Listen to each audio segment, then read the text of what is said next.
إن الحمد لله نحمده ونستعينه ونستغفره ونعوذ بالله من شرور أنفسنا ومن سيئات أعمالنا من يهده الله فلا مضل له ومن يضلل فلا هادي له أشهد أن لا إله إلا الله وحده لا شريك له وأشهد أن محمدًا عبده ورسوله أما بعد أعوذ بالله من الشيطان الرجيم بسم الله الرحمن الرحيم وأن هذا صراطي مستقيما فاتبعوه ولا تتبعوا السبل فتفرق بكم عن سبيله ذلكم وصاكم به لعلكم تتقون۔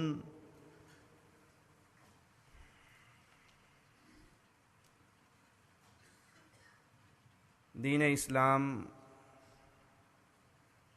محمد کریم صلی اللہ علیہ وسلم پر نازل ہونے والا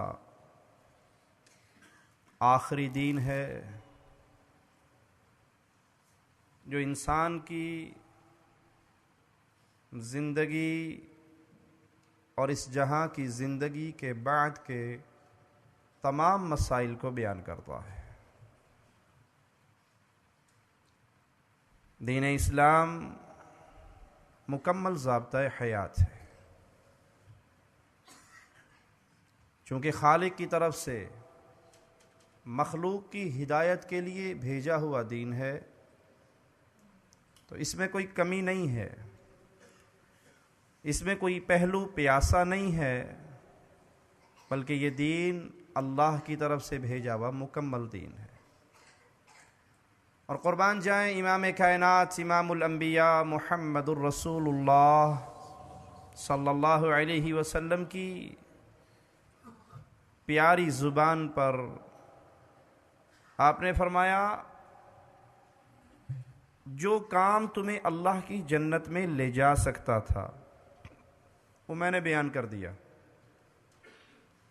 جو کام تمہیں جہنم کی آگ میں گرا سکتا تھا اس سے میں نے ڈرا دیا۔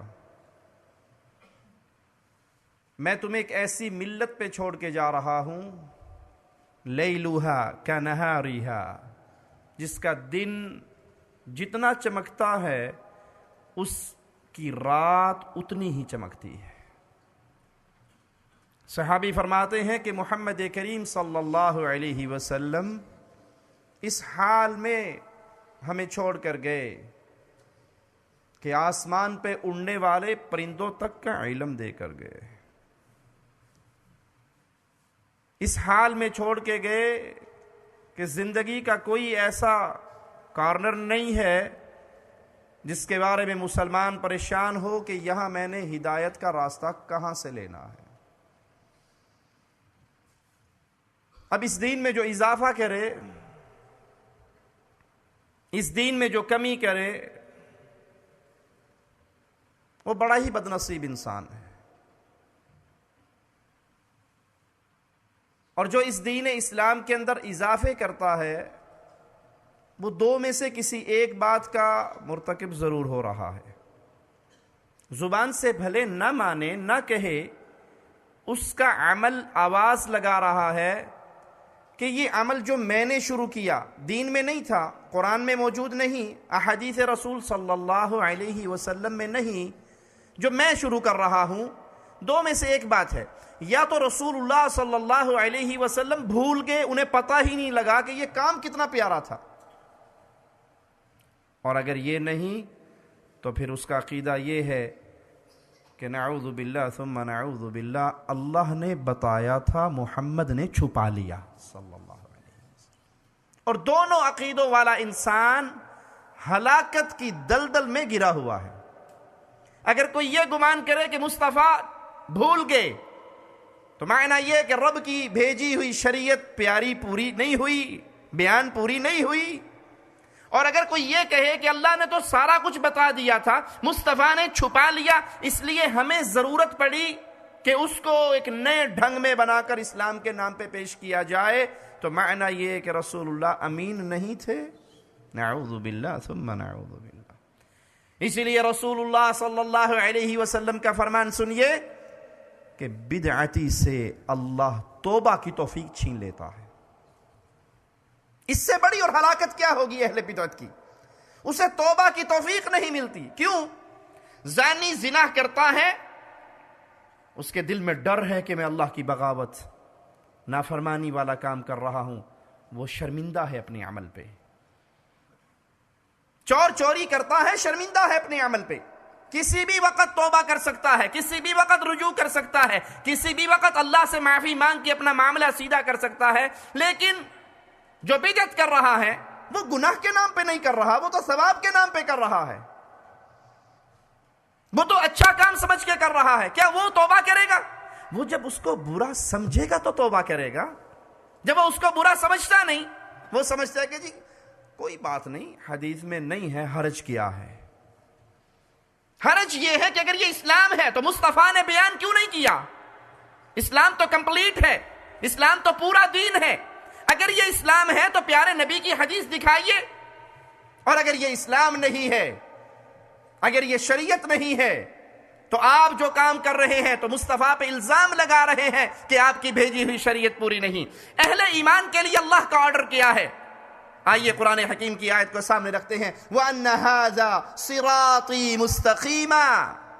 دنیا والوں، یہ راہ محمد صلی اللہ علیہ وسلم بالکل سیدھی راہ ہے، سٹیٹ وے ہے۔ جنت اور دنیا کے درمیان ایک ہی راستہ ہے جو جنت میں لے جا سکتا ہے، اور وہ صراط مستقیم ہے جس پہ محمد کریم صلی اللہ علیہ وسلم چلے۔ تمہارے لیے حکم کیا ہے؟ فَاتَّبِعُوهُ، چلو اس کے پیچھے۔ اپنی طرف سے راستے ایجاد نہ کرو، اپنی طرف سے اعمال ایجاد نہ کرو کہ جی بات تو ٹھیک ہے، میت کے افسوس کے لیے لوگ آئے ہیں، حدیث میں تو نہیں ہے کہ گٹھلیوں پہ آیت کریمہ پڑھی جائے، حدیث میں نہیں ہے، لیکن دیکھو نا، وہاں بیٹھ کے فضول دنیاوی باتیں کرنے سے تو زیادہ اچھا ہے نا کہ ہم آیت کریمہ پڑھ لیں۔ سیدنا علی رضی اللہ عنہ وارضا عیدگاہ میں آتے ہیں، ایک شخص کو عید کی نماز سے پہلے نفل پڑھتے ہوئے دیکھتے ہیں، تو کہتے ہیں یہ نفل تیرے لیے بربادی ہے۔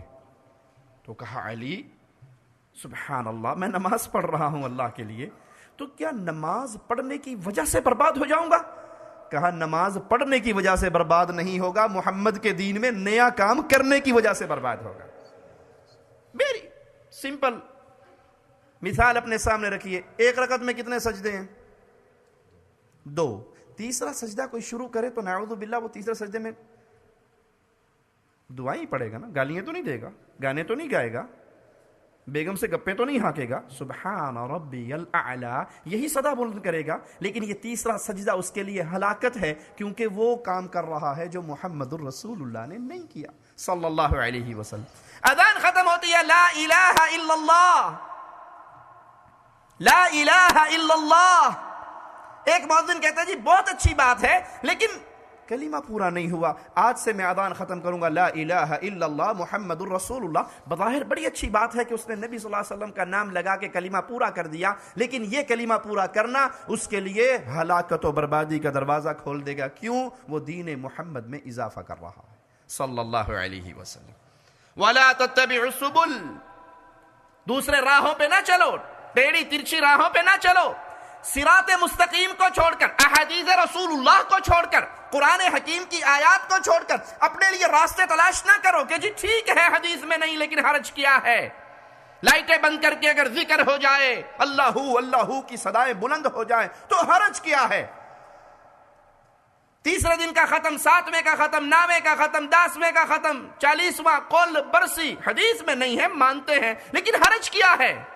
برا ہو ان علماء سو کا جنہوں نے ان لوگوں کو بدعات میں چلانے کے لیے ڈھکوسلے گھڑے ہوئے، دلیلیں نہیں، انہیں کہو جی کیا یہ دین مصطفیٰ ہے؟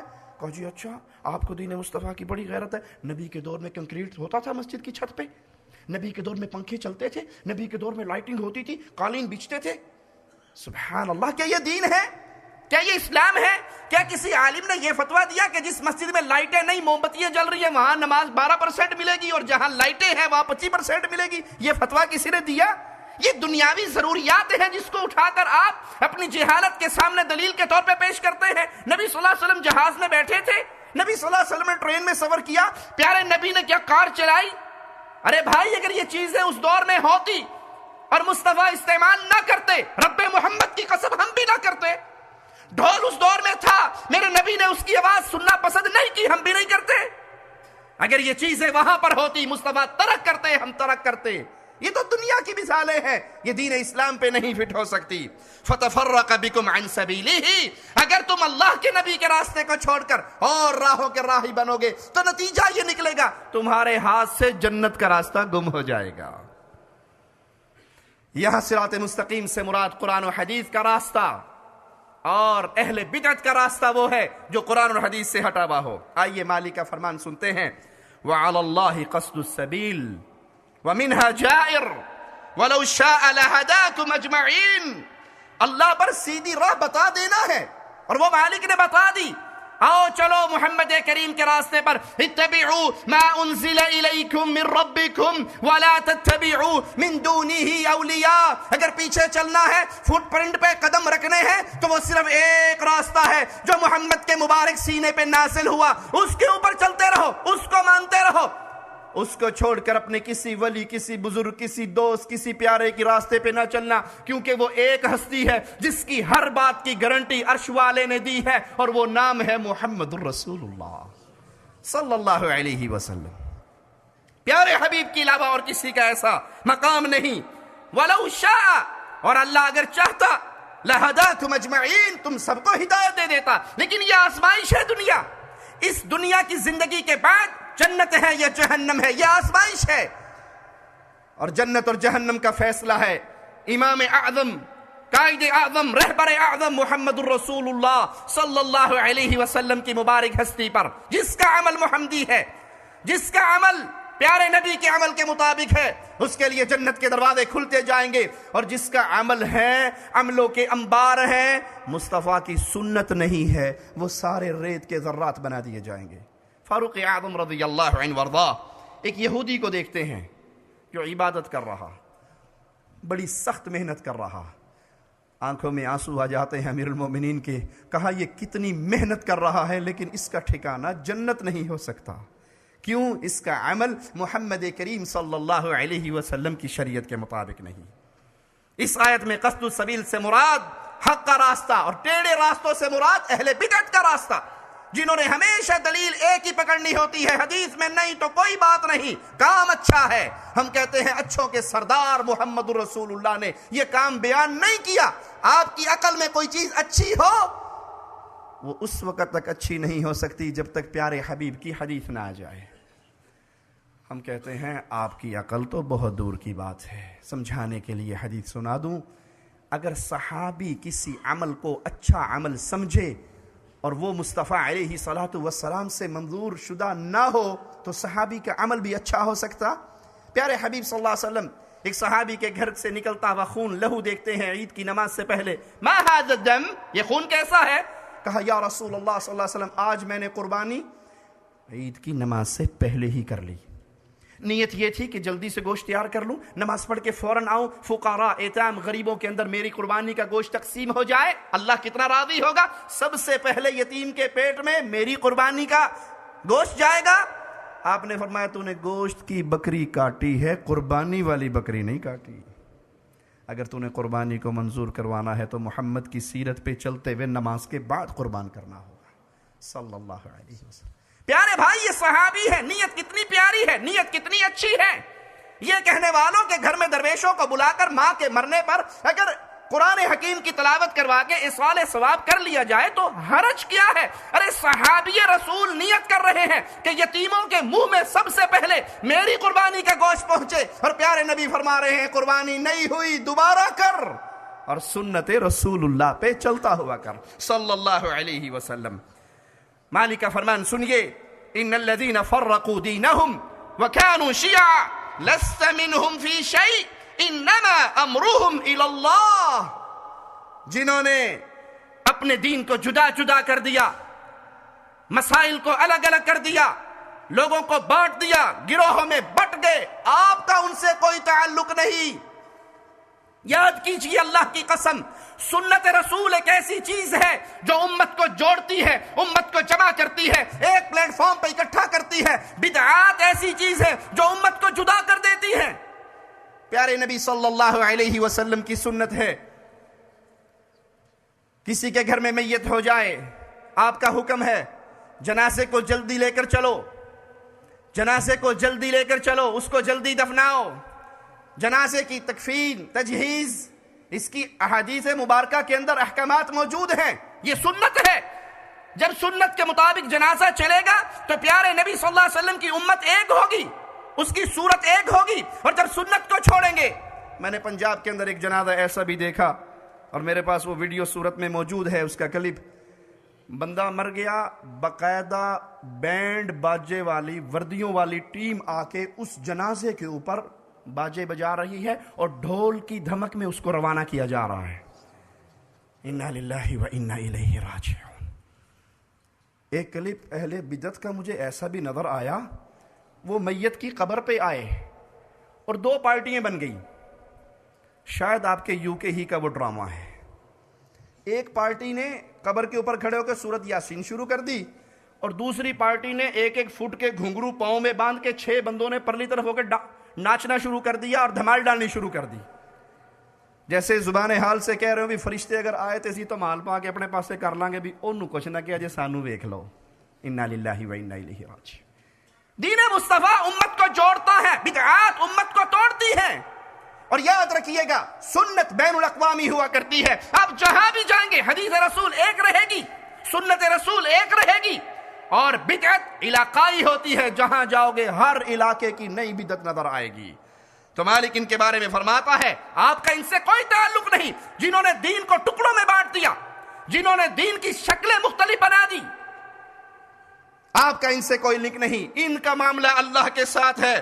ثم ينبئهم بما كانوا يفعلون۔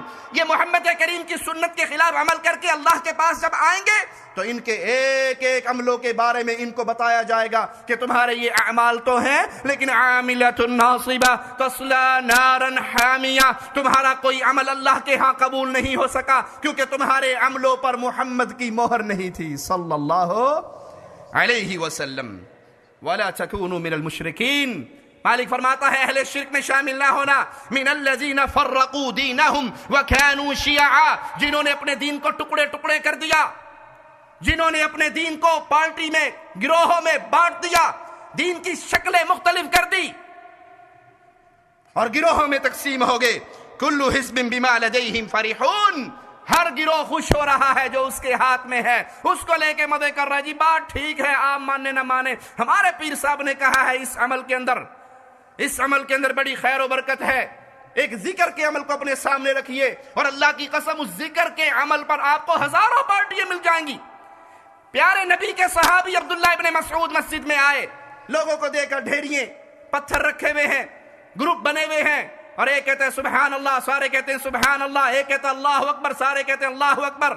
ابن مسعود کے شاگرد نے ابن مسعود کے دروازے پہ انتظار کیا رضی اللہ عنہ وارضا، اور کہا میں نے بڑا عجیب منظر دیکھا ہے۔ کہا منع نہیں کیا، کہا میں آپ کا انتظار کر رہا تھا۔ آپ گئے ان کے پاس اور کہا ابھی تو میرے نبی کے وہ برتن نہیں ٹوٹے جس میں محمد کھانا کھایا کرتے تھے صلی اللہ علیہ وسلم، میرے نبی صلی اللہ علیہ وسلم کے وہ صحابہ فوت نہیں ہوئے جنہوں نے آپ کی صحبت کو پایا تھا، ابھی سے نیا کام دین کے اندر۔ کہا ابن مسعود ہم تو خیر ہی چاہ رہے ہیں، کام تو اچھا کر رہے ہیں۔ کہا اچھے کام کا ارادہ بہت دنیا کرتی ہے لیکن وہ اچھا نہیں کر سکتی جب تک محمد کے پیچھے نہ چلے صلی اللہ علیہ وسلم۔ اور پھر یہ بدعت کا آغاز کرنے والے ابن مسعود فرماتے ہیں یہ خوارج کی جماعت کے ساتھ جا ملے۔ یہ ابتدا تھی ذکر کے اندر، نئے نئے کام کی۔ آج آپ ذکر کو یوٹیوب پہ لکھ کے چیک کر لو، کہیں لائٹیں بند ہو کے سانس سے ذکر ہوتا ہے۔ یہ کیا ہے؟ لا الہ، یہ کیا ہے؟ الا اللہ۔ تو زبان ہلانے میں محنت ہوتی ہے، زبان کو چھوڑو، ناک سے ذکر کرو، کیا ہوگا؟ دل جاری ہوگا، آپ کا دل اللہ اللہ اللہ کرے گا۔ محمد کریم نے یہ محفلیں، پیارے حبیب نے یہ محفلیں صلی اللہ علیہ وسلم ابو بکر عمر عثمان کو سکھائی۔ ناک والی پارٹی الگ ذکر کر رہی ہے، ایک پارٹی پٹھانوں کی ہے، وہ کہتے ہیں یہ ناک ہلانا بھی بڑا دور کا کام ہے بابا، صرف انگلی ہلا کے ذکر کرتا ہے۔ وہ بابا کرنٹ مارتا ہے انگلی سے، اور انگلی ہلاتے ہیں اور پوری مسجد کے اندر دھمال پڑتی ہے، پیچھے عیسیٰ خان کی غزلیں چل رہی ہیں، عشقیہ غزلوں پہ اللہ کا ذکر ہو رہا ہے۔ تم اللہ کے دین کے ساتھ اتنا کھیل کھیلتے ہو؟ پکڑیے وہاں پہ پڑی ہوئی کسی کی قمیضیں اتری ہوئی اور وہ کرنٹ کے ساتھ وہ کانپتا دھاپتا۔ میں کہتا بابا جی اینا کرنٹ لئی پھرنا ہے، پاکستان دی لوڈ شیڈنگ ہی ختم کر چھڑ۔ ہمارے ملکوں میں بیچاروں کے فریج نہیں چلتے، انگل لگا کے فریج ہی چلا دے۔ یہ ذکر کے اوپر ایک بدعت کو اگر آپ دیکھیں تو آپ کو سینکڑوں گروہ نظر آئیں گے۔ چند دن پہلے میں پاکستان کا ایک بہت بڑا فتنہ گوہر شاہی، جس نے اعلان کیا تھا کہ میری تصویر چاند میں بھی نظر آ گئی اور میری تصویر حجر اسود میں بھی نظر آ گئی اور میں ہی وہ ہوں جس کے بارے میں اللہ کے نبی صلی اللہ علیہ وسلم نے خوشخبری دی تھی، اس کا گدی نشین ہے یونس گوہر شاہی۔ کسی دور میں ذکر ہوتا تھا اللہ ہو اللہ ہو اللہ ہو، سمجھ آتا ہے کم از کم اللہ کا نام تو لے رہا ہے۔ اس نے نیا ذکر ایجاد کیا ہے، اور واللہ میرے موبائل کے اندر وہ کلپ موجود ہے، یوٹیوب پہ موجود ہے، یونس گوہر شاہی کا ذکر لکھیں گے تو کھل جائے گا۔ وہ کہتے ہیں کتے ہیں بھی کتے ہیں، گوہر شاہی کے کتے ہیں۔ اب اس پہ پورا سر ہل رہا ہے، پورا مجمع ہل رہا ہے، اور آوازیں بلند ہو رہی ہیں اور کہہ رہے ہیں ہم اس ذریعے سے اللہ کو یاد کر رہے ہیں۔ انا للہ و انا الیہ راجعون۔ قرآن نے سچ کہا، اہل بدعت گروہوں میں بٹے ہوئے، پارٹیوں میں بٹے ہوئے، ایک ایک مسئلے پہ آپ کو 20 بدعتیں نظر آئیں گی۔ یہ کیوں؟ کیونکہ سنت امت کو اکٹھا کرتی ہے، اس کو چھوڑ دیا، بدعات کا راستہ اختیار کیا تو امت ٹکڑوں میں بدل گئی۔ قل هو القادر على ان يبعث عليكم عذابا من فوقكم او من تحت ارجلكم او يلبسكم شيعا۔ جب تم سنت مصطفیٰ سے منہ موڑو گے نتیجہ کیا نکلے گا؟ قرآن حکیم کی بات، اور میں اللہ کا واسطہ دے کے اپنے ہر مسلم بھائی سے جس نے لا الہ الا اللہ محمد رسول اللہ پڑھا ہے، جسے محمد کریم سے محبت کا دعویٰ ہے، جو اللہ کی وحدانیت کو ماننے کا یقین رکھتا ہے، وہ ہمارے جملوں پہ غور کرے۔ اللہ کی قسم اہل الحدیث کے سٹیج سے صرف 2 آوازیں سننے کو ملے گی، رب کا کلام یہ حکم دیتا ہے، محمد کا فرمان یہ حکم دیتا ہے صلی اللہ علیہ وسلم۔ ہمارے پاس اور کچھ نہیں ہے، ہم چیلنج کرتے ہیں، اعلان کرتے ہیں، برات کرتے ہیں، ہمارے پاس قرآن و حدیث کے علاوہ کچھ نہیں ہے۔ ہم ہر اس عمل کو غلط کہتے ہیں جو قرآن سے ٹکرا جائے یا فرمان محمد الرسول اللہ سے ٹکرا جائے۔ ان بدعات کے نتیجے میں رزلٹ کیا نکل رہا ہے؟ قرآن حکیم کو سنیے، وہ اللہ قادر ہے علی ان یبعث علیکم عذابا من فوقکم۔ تم نے سنت مصطفیٰ کو چھوڑا، دین اسلام کو چھوڑا، اللہ تمہارے اوپر عذاب مسلط کر دے۔ مسلمانوں، کیا آج عذاب مسلط نہیں ہو چکا؟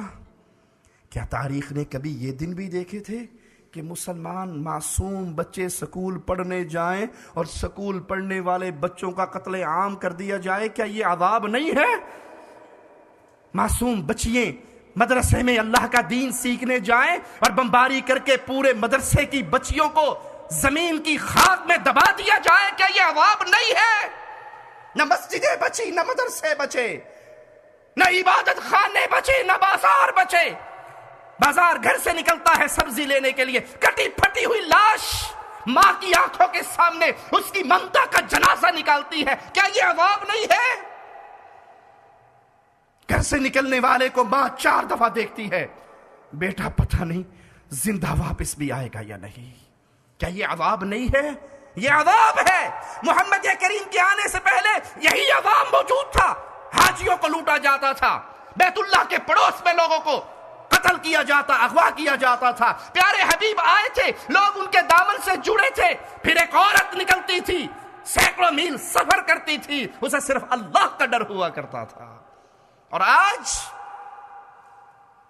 عذاب کی یہ کیفیت ہے، ایک بندہ مر جاتا ہے، اس کا جنازہ پڑھنے کے لیے 100 مسلمان اکٹھے ہو جاتے ہیں، ایک مجرم آ کے خودکش حملہ کر کے وہ جو مرا تھا وہ تو مرا ہی تھا، وہ جو 100 جنازہ پڑھنے آئے تھے اس کو بھی مار دیتا ہے۔ یہ عذاب نہیں ہے، یہ عذاب ہے اگر کوئی سمجھے۔ اور اس عذاب کی وجہ یہ ہے تمہارے ہاتھوں میں بہت ساری مہریں آ گئی، محمد کی مہر کو تم نے چھوڑ دیا صلی اللہ علیہ وسلم، تم بڑے فرقوں میں تقسیم ہو گئے، محمد کی پیاری سیرت سے منہ موڑ لیا۔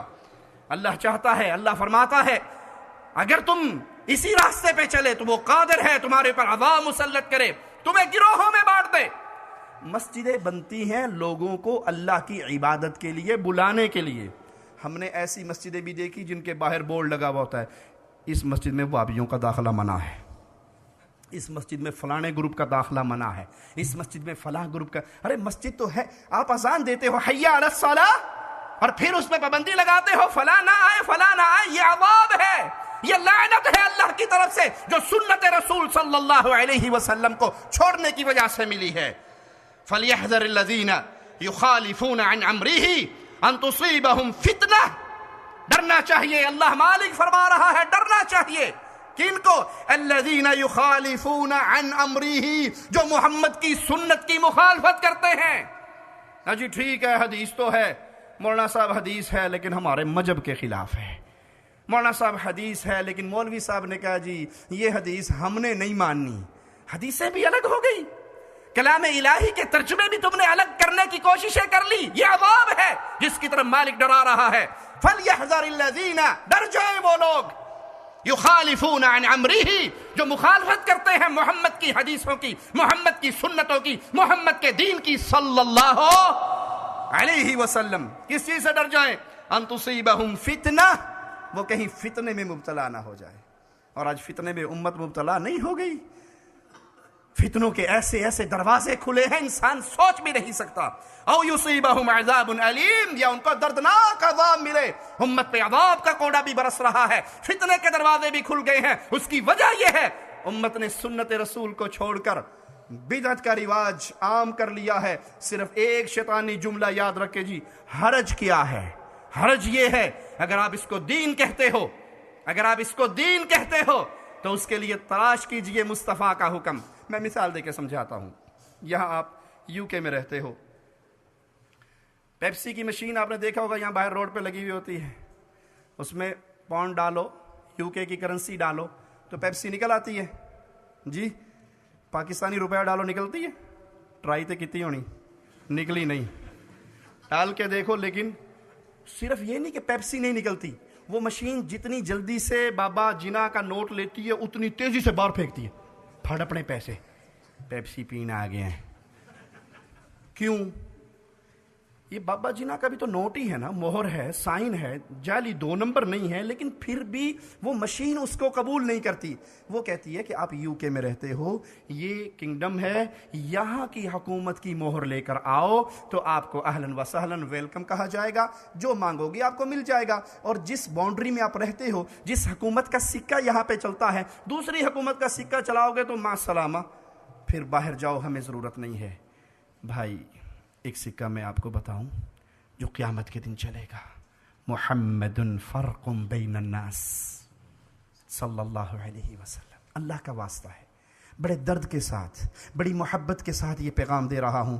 محمدی سکہ وہ تنہا سکہ ہے جو قیامت کے دن چلنا ہے. رب محمد کی قسم, وہاں پہ اور کوئی سکہ نہ ہوگا, نہ حنفیت کا, نہ شافعیت کا, نہ مالکیت کا, نہ وہابیت کا, نہ بریلوی, نہ دیوبندی, نہ سنی, نہ فلاں قادری, چشتی, رضوی, نوری, سور وردی, وردی بغیر وردی, کچھ نہیں ہوگا. ایک چیز, محمدی ہو تو آؤ, نماز محمدی جنت کھل گئی, روزہ محمدی جنت کھل جائے گی. ایک ایک عمل محمد فرق بین الناس, لوگوں میں فرق ہوگا. جنتی کون ہے, جہنمی کون ہے, کسی امام کے قول پہ نہیں, کسی بابے کے قول پہ نہیں, کسی شیخ کے قول پہ نہیں. یہاں قول چلے گا تو حسنین کے نانا محمد کا چلے گا صلی اللہ علیہ وسلم. اپنے عملوں پہ اس مہر کو تلاش کیجئے. نماز پڑھیے تو محمدی مہر کو تلاش کیجئے, روزہ رکھیے تو محمدی مہر کو تلاش کیجئے. یہ سنت کی مہر ہوگی, جنت میں جانے کا معاملہ آسان ہو جائے گا. اور اگر پوری کائنات کی مہریں آپ نے ڈھونڈ لی, مصطفیٰ کی مہر اس میں نہ ہوئی, وہ عمل برباد ہے. بخاری و مسلم میں رسول اللہ صلی اللہ علیہ وسلم کا فرمان سنیے, من احدث فی امرنا ھذا ما لیس منہ فہو رد. یہ پیمانہ ہے, اللہ کی قسم یہ ترازو ہے, یہ تھرمامیٹر ہے عمل چیک کرنے کے لیے کہ قیامت کے دن اس کا کیا نتیجہ نکلنے والا ہے. پیارے نبی فرماتے ہیں, جس نے کوئی ایسا عمل ہمارے اس شریعت میں, اس دین میں اضافی کیا, اپنے پاس سے کیا, جو ہم نے نہیں بتایا, وہ مردود ہے. اس چھلنی کو لے کے جائیے, زندگی بھر کو چھان لیجئے, 3واں 9واں 7واں 10واں 40واں قول کنڈے برسی نبی نے کیا؟ جو کہیں ہاں کیا، ان سے ویری سمپل کویسچن، عام عقل میں آ جانے والی بات، اس نے کہا جی ہم نماز پڑھتے ہیں تو نماز کو عربی میں کیا کہتے ہیں جی؟ صلاۃ۔ آپ چندہ دیتے ہو مساجد میں مدارس میں، عربی میں کیا کہتے ہیں؟ صدقہ۔ مولوی صاحب تیجے دی عربی تے دس دیو۔ تیسرے دن کا ختم، رسم سوئم، اس کی عربی کیا ہے؟ 7ویں کا ختم، 9ویں کا ختم، 40ویں کی عربی، رسم چہلم کی عربی کوئی مولوی بتا دے، ہم اس کی بات ماننے کے لیے تیار ہیں۔ اس سے پوچھو گے نا جی یہ رسم چہلم کی عربی، کہیں گے پٹھا سوال کر رہے ہو، یہ تو ہم نے بنائی انڈیا میں ہے تو اس کی عربی کیسے بتائیں؟ یہ تو made in India, made in Pakistan رسمیں ہیں، نہ تیجے کی عربی، نہ 7ویں کی، نہ 10ویں کی، نہ 9ویں کی۔ کنڈے کی عربی کیا ہے؟ سر یہ رسم قل تو کہتے ہیں کہہ دو، مولوی نو کہہ دو ساڑھے گھر قل نہیں ہونے، اس قل کی عربی کیا ہے؟ یہ سوال کیجئے مولویوں سے، وہ جواب نہیں دے سکیں گے۔ کیوں؟ یہ بنائی ہوئی بات ہے، اس کا شریعت محمدیہ میں وجود نہیں ہے۔ اور جس عمل کا پیارے نبی کی زندگی میں، آپ کے صحابہ کی زندگی میں وجود نہیں، آپ فرما رہے ہیں جس نے دین میں اضافہ کیا وہ عمل مردود ہے۔ صحیح مسلم میں پیارے نبی صلی اللہ علیہ وسلم کا یہ فرمان موجود ہے، من عمل عملا لیس علیہ امرنا فہو رد۔ جس نے کوئی ایسا کام کیا جس پہ ہمارا حکم نہیں، ہماری مہر نہیں، ہماری تعلیم نہیں، وہ حدیث پیارے نبی سے ثابت نہیں، وہ سنت مصطفیٰ نہیں، اس کو صحابہ نے دین نہیں سمجھا، وہ مردود ہے۔ پوچھئے اللہ کا واسطہ دے کے۔ عید میلاد النبی پیارے نبی نے منائی 63 سالہ زندگی میں، کبھی جلوس نکلا مدینے میں؟ کبھی سیدنا بلال نے اونٹوں کے گلے میں ہار ڈالا؟ کبھی 12 ربیع الاول کو بلال نکلے، جلوس چلے؟ کبھی کنڈے ہوئے، کبھی 7واں ہوا، کبھی کسی صحابی کی قبر پختہ ہو کے اس پہ قبہ بنا، کسی کی قبر پہ چادر چڑھی، کسی کی قبر پہ آگے موم بتیاں جلی۔ من عمل عملا لیس علیہ امرنا فہو رد۔ جس نے کوئی ایسا عمل کیا، ایک ہی بات، اتھینٹک بات، کہ وہ نبی سے ثابت نہیں تھا، وہ مردود ہے۔ جس عمل کی اساس موجود ہو نبی کے دور میں اور وہ عمل نہ کیا جائے، کیا سیدہ خدیجہ پیارے نبی کی زندگی میں فوت نہیں ہوئی؟ سیدہ خدیجہ کے لیے اصال ثواب کا محفل صحابہ نے جمائی، قرآن کلام بخشا ہوا، اللہ کا واسطہ ہے۔ پوچھئے اپنے بزرگوں سے، اور اگر وہ کہیں نہیں اس وقت نہیں ہوا، بھئی عورت تو مری تھی، اس کی قبر پختہ نہیں ہوئی، ولیہ مری تھی، اور خدیجہ ایسی ولیہ ہے جس کے لیے آسمان سے جبریل آ کر کہا کرتا تھا، اے مصطفیٰ خدیجہ کو رب کا سلام کہہ دو، اس کو کہہ دو رب نے تیرے لیے جنت میں موتی کا محل بنایا ہے۔ جس کے جنتی ہونے میں کوئی شک نہیں تھا، اس کا مزار کیوں نہ بنا، اس پہ میلے کیوں نہ لگے، اس پہ عرس کیوں نہ لگے، اس پہ چادریں کیوں نہ چڑھی، اس پہ اگربتیاں موم بتیاں کی لائٹنگ کیوں نہ ہوئی؟ اگر یہ دین تھا تو مصطفیٰ خدیجہ کی قبر پہ کرتے، سید الشہداء امیر حمزہ کی قبر پہ کرتے، اور اگر نہیں تو اللہ کی قسم یہ سب بدعات ہیں جو سنت مصطفیٰ کو چھوڑ کر تم نے غیروں کی تقلید میں اپنا لی ہیں۔ پیارے نبی فرما رہے ہیں کہ ایسا اصول دے کے جا رہے ہیں، جس نے کوئی ایسا عمل کیا جس پہ میری مہر نہیں وہ مردود ہے۔ صحیح مسلم میں پیارے نبی صلی اللہ علیہ وسلم کا یہ فرمان ہے، آپ نے فرمایا جس نے کسی کو ہدایت کی طرف بلایا، جس نے کسی کو ہدایت کی طرف بلایا تو اس کو ہدایت کی طرف بلانے کا پورا ثواب ملے گا۔ جتنے لوگ اس کی آواز کو سن کے راہ ہدایت کے راہی بنیں گے، سارا ثواب اس کو بھی ملے گا۔ ملیونیر ہونے کی خواہش رکھنے والوں، کاروبار شروع کرتے مولوی کے پیچھے پڑنا، مولوی صاحب دعا ہی کر چھڈو۔ ایک تاجر کو میں نے فون کیا، میں نے کہا شیخ کیا حال ہے؟ کہتا دعا کی بڑی سخت ضرورت ہے۔ ویسے بھی شیخ فیملی سے تھا، وہ میرے دوست تھے، تو میں نے ویسے پوچھا کہ میں شیخ صاحب کی دعا کراں؟ کہنا دعا کرو اللہ کرے پیسے دا سیلاب ہی آ جائے۔ انا للہ و انا الیہ راجعون۔ کوئی حرج نہیں، حلال طریقے سے سیلاب بھی آ جائے تو لوٹ لو، اللہ کی نعمتیں ہیں، لیکن سوال اس سے بڑی اللہ کی قسم کوئی تجارت نہیں ہے جو محمد نے بتائی ہے صلی اللہ علیہ وسلم۔ جس نے ہدایت کی طرف بلایا، اس کے پیچھے اس کی آواز سن کے جتنے لوگ ہدایت کے راستے پہ آئے، سب کا ثواب اس بلانے والے کو اللہ دے گا۔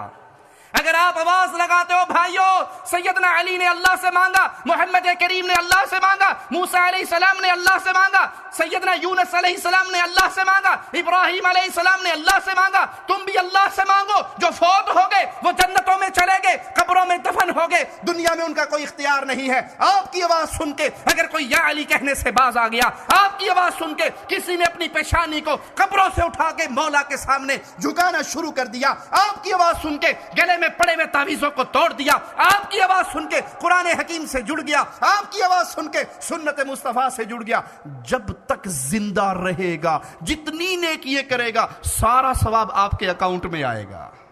یہ ہے تجارت، یہ ہے ثواب کا راستہ جس کو ہم بھول گئے۔ ہم کہتے ہیں جی مولوی صاحب اتنا زور نہ لگائیں، ہمیں توحید سمجھ آ گئی ہے اور ہم نے مان لی ہے الحمدللہ۔ ہم کہتے ہیں آپ کی ساری باتیں ٹھیک ہیں، لیکن دیکھو نا میں کسی اور کو کہوں گا تو انہوں پتہ لگ جائے گا بھابیاں دا کر رہے ہیں۔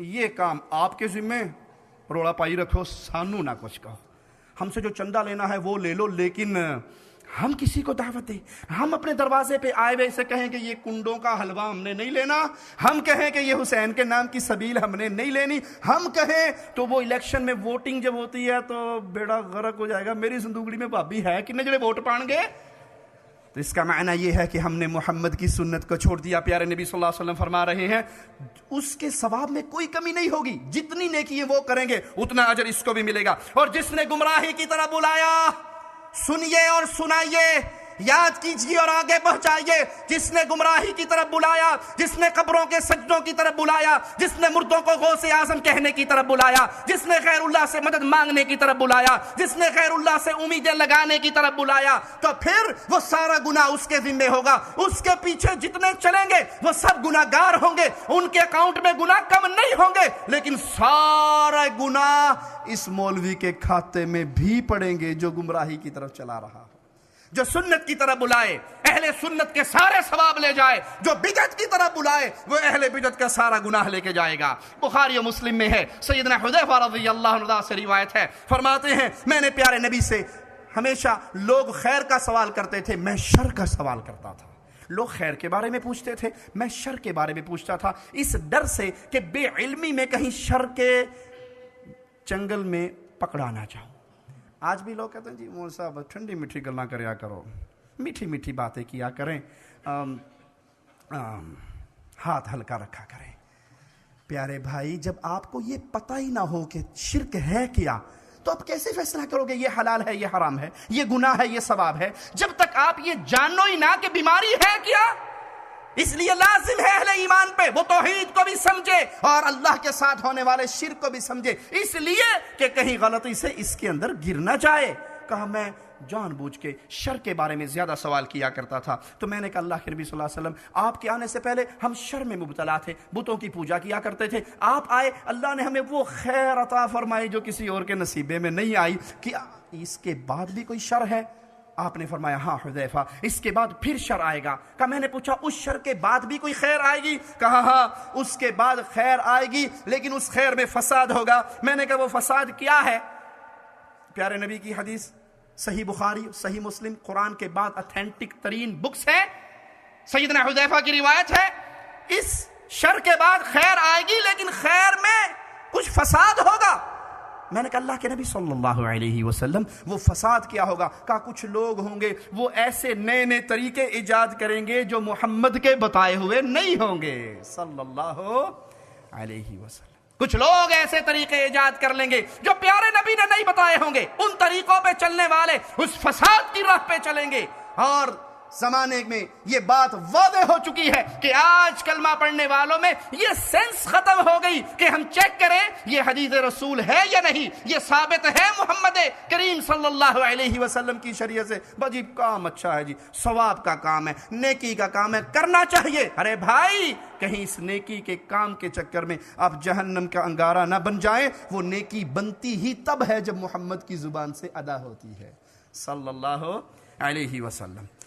کہا اچھا مجھے بتاؤ وہ فساد برپا کرنے والے کون ہوں گے؟ کہا تم ان کو پہچانو گے، تم ان کو پہچانو گے، بعض کو نہیں پہچانو گے، وہ تمہاری بنی جنس میں سے ہوں گے، ان کی چمڑی تمہارے جیسی، ان کی زبان تمہارے جیسی، وہ تمہاری طرح کے انسان تمہارے اندر میں سے ہوں گے۔ اور کہا پھر میں کیا کروں؟ کہا مسلمانوں کی جماعت سے چمٹ جانا، ان کے امام سے چمٹ جانا۔ کہا اگر مسلمانوں کی جماعت نہ ہو، امام نہ ہو، کہا پھر ان اہل بدعت سے الگ ہوگے، کسی درخت کی جڑ میں بیٹھ کے اس کی جڑیں چبا چبا کے مر جانا، یہ تمہارے لیے بہتر ہے اس کی بجائے کہ تم اہل بدعت کے ساتھی بنو۔ وہ بھائی سنیں یہ فرمان جو کہتے ہیں جی مجھے پتا ہے مولانا صاحب ہمارے پڑوس میں جو ادارے ہیں وہاں امام صاحب شرک کرتے ہیں، لیکن دیکھو نا فرض نماز تو جماعت کے ساتھ ہی پڑھنی چاہیے نا۔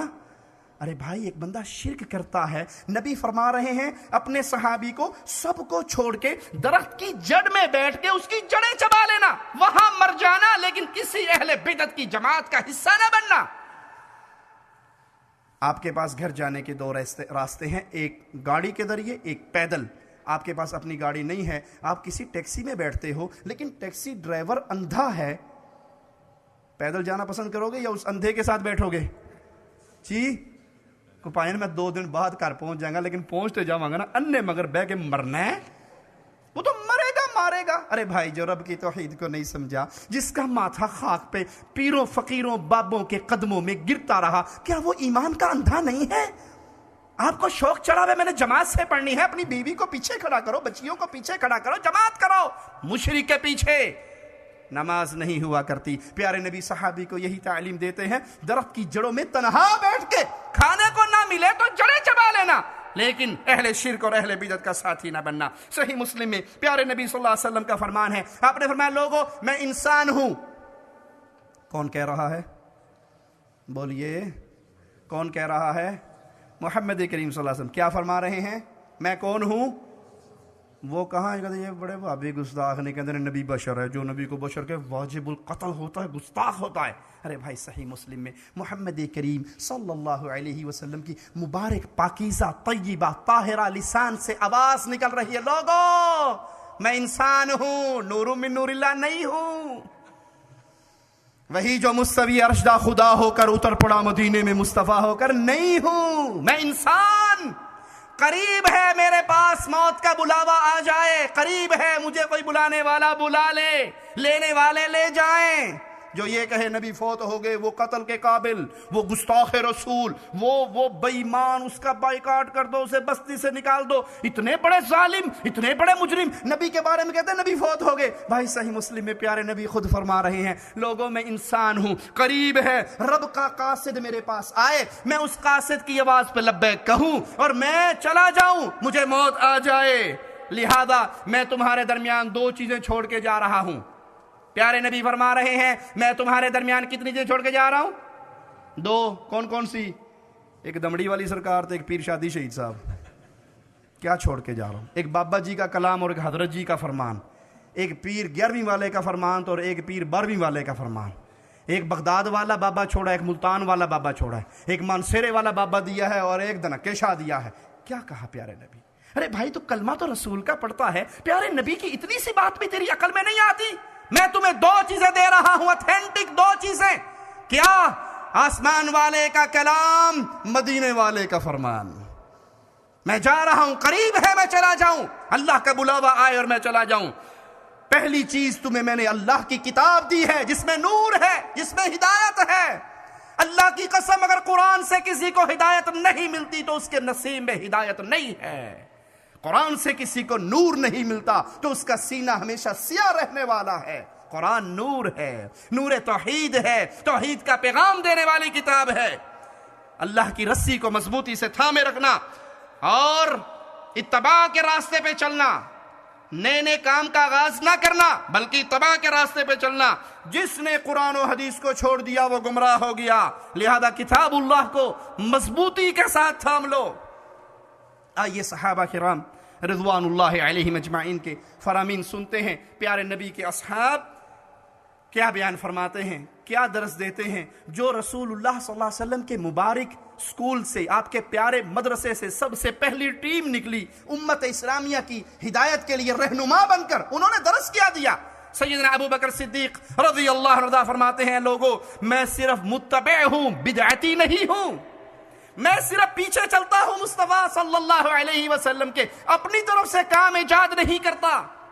آج سے 30-35 سال پیچھے لوٹ جائیے، لوگ 12 ربیع الاول کو یوم وفات کے نام سے جانا کرتے تھے، اور آج کے دور میں دیکھ لیجئے، اگر یہ کام کوئی ہندو، کوئی عیسائی، کوئی سکھ کرے تو مسلمانوں کا غصہ کنٹرول نہیں ہوگا۔ جو مسلمان کرتے ہیں، بیت اللہ کا ماڈل بنایا جاتا ہے، مسجد نبوی کا، پیارے نبی صلی اللہ علیہ وسلم کے حجرے کا ماڈل بنایا جاتا ہے، گدا گاڑیوں پہ، ٹرالیوں پہ رکھ کے اسے گھمایا جاتا ہے، اور جب سارے جلوس ختم ہو جاتے ہیں، اللہ کی قسم مسجد میں کھڑا ہوں، میں نے اپنی آنکھوں سے وہ منظر دیکھے ہیں، میرے پاس وہ منظر تصویروں کی صورت میں موجود ہیں کہ بیت اللہ کے ماڈل اور مسجد نبوی کے ماڈل کو پھر ایک گراؤنڈ کے اندر کچرے میں پھینک دیا جاتا ہے۔ یہ مسلمان ہیں؟ یہ کام ہندو کرے تو مسلمان برداشت کریں گے؟ یہ کام نان مسلم کرے، ہمارے خانہ کعبہ کی توہین، ارے بھائی یہی کام تو آپ کر رہے۔ لاہور کی سڑکوں پہ میں نے یہ منظر بھی دیکھا، پتھر رکھ کے، گھر سے پائپ لگا کے، اور اس کا نام دے اے زمزم دا پانی ہے۔ مسلمان اتنا گر جاتا ہے؟ مسلمان اتنا بے وقوف بھی ہو سکتا ہے؟ تم مسلمانوں کے شاعر کی ایسے بے حرمتی کرتے ہو۔ ابو بکر صدیق کہہ رہے ہیں میں پیچھے چلنے والا ہوں رسول اللہ کے، میں نئے کام ایجاد کرنے والا نہیں ہوں، اگر میں درست رہوں تو میری اطاعت کرنا، اگر میں ٹیڑھا ہو جاؤں تو مجھے سیدھا کر دینا۔ کس نے کہا؟ سیدنا ابو بکر صدیق نے۔ سیدنا فاروق اعظم منبر پہ چڑھے، خطبہ ارشاد فرمایا، کہا لوگو اگر میں دین مصطفیٰ صلی اللہ علیہ وسلم سے 1 انچ پیچھے ہٹوں میرے ساتھ کیا سلوک کرو گے؟ اگر میں دین مصطفیٰ علیہ السلام سے 1 قدم پیچھے ہٹوں میرے ساتھ کیا سلوک کرو گے؟ بڑے بڑے صحابہ صف کے اندر موجود ہیں، اللہ کی شان، سارے خاموش ہیں۔ آخری صف میں ایک اعرابی مسلمان ہے، کھڑا ہوتا ہے، اپنے نیزے کو ہوا میں بلند کرتا ہے اور کہتا ہے فاروق اعظم اگر تو مصطفیٰ کی شریعت سے 1 قدم پیچھے ہٹا، اس نیزے کی نوک سے میں تجھے سیدھا کر دوں گا۔ یہ بابا جی، یہ شاہ جی، یہ شیخ جی، یہ پیر جی، یہ حضرت جی، یہ مرشد جی کے جملے نہیں ہیں، یہ ان کے جملے ہیں جو جس راہ سے گزر جاتے تھے شیطان بھاگ جایا کرتا تھا۔ یہ ان کے جملے ہیں جن کو مصطفیٰ نے کہا تھا تیری قرآن اترتا اللہ کے حکم سے ہے، لیکن عمر تیری رائے اکثر ایسی آتی ہے کہ رب اس کو کلام بنا کے اتار دیتا ہے، کما قال علیہ الصلوۃ والسلام۔ سیدنا عمر رضی اللہ عنہ فرماتے ہیں تم اپنے آپ کو اہل الرائے سے بچاؤ، اہل الرائے سے اپنے آپ کو بچائے۔ اہل الرائے کون ہوتے ہیں؟ جن کے سامنے حدیث بیان کرو، جی نبی صلی اللہ علیہ وسلم کا یہ فرمان ہے، وہ کہتے ہیں جی حدیث تو ٹھیک ہے ہم نے بھی پڑھی ہے، لیکن چینکے چنانچے چونکے وہ جس بابا جی کا لڑ میں نے پکڑا ہے نا، وہ کہتے ہیں کہ میرا خیال ہے مسئلہ یوں ہونا چاہیے۔ یہ اہل الرائے ہے جو حدیث رسول کو چھوڑ کر اپنے قول، اپنے قیاس، اپنی رائے کے پیچھے چل رہا ہے۔ اور میں بتاؤں سب سے پہلے اہل الحدیث کون تھے؟ اللہ کے ملائکہ۔ سب سے پہلے اہل الحدیث کون تھے؟ اللہ کے ملائکہ۔ حکم آیا آدم کو سجدہ کرو، اللہ کا حکم کیا ہے؟ حدیث فَبِأَيِّ حَدِيثٍ بَعْدَهُ يُؤْمِنُونَ، اللہ کا حکم حدیث ہے، جو ہی ملائکہ نے سنی فوراً سجدے میں گر گئے۔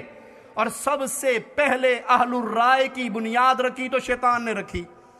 اس کے سامنے حدیث آ گئی، اس نے کہا جی حدیث تو ٹھیک ہے لیکن میری رائے یہ ہے کہ یہ مٹی کا بنا ہوا، میں آگ کا بنا ہوا، آگ کی شان مٹی والے سے زیادہ ہوتی ہے، میرے رائے میں یہ حدیث نہیں ماننی چاہیے۔ یہاں سے شر اور خیر کے راستے کھل گئے۔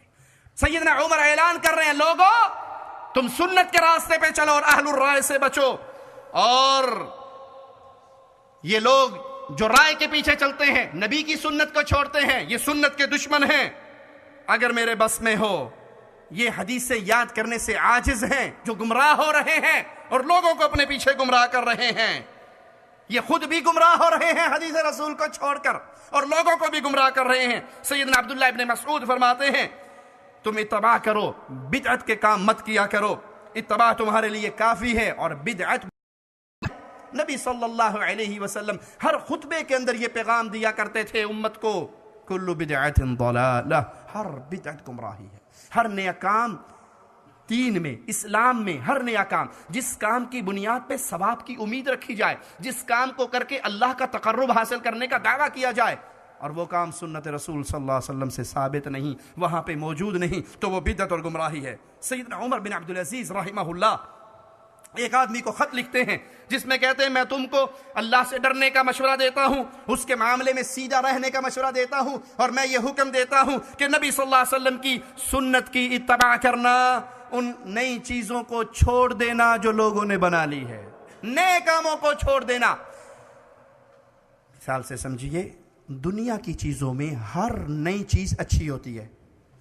2012 ماڈل کی BMW گاڑی اب 2014 کی آئی، تو اس میں جتنے فالٹ رہ گئے تھے اب جو آئی ہے 2014 2015 کی، اس میں سارے وہ انجینئر ٹھیک کر لیں گے نا جی، اس میں یہ مسٹیک تھی، اس میں یہ مسٹیک تھی۔ اب جو ماڈل آیا وہ بڑا اچھا ہے، بڑا شاندار ہے، اس لیے جن کی جیب کے اندر پیسہ ہوتا ہے ان بیچاروں کو شیطان نے پیسہ برباد کرنے کا نیا طریقہ، جو نیا ماڈل آئے وہ نئی ماڈل کی چیز ان کے گھر میں ہونی چاہیے۔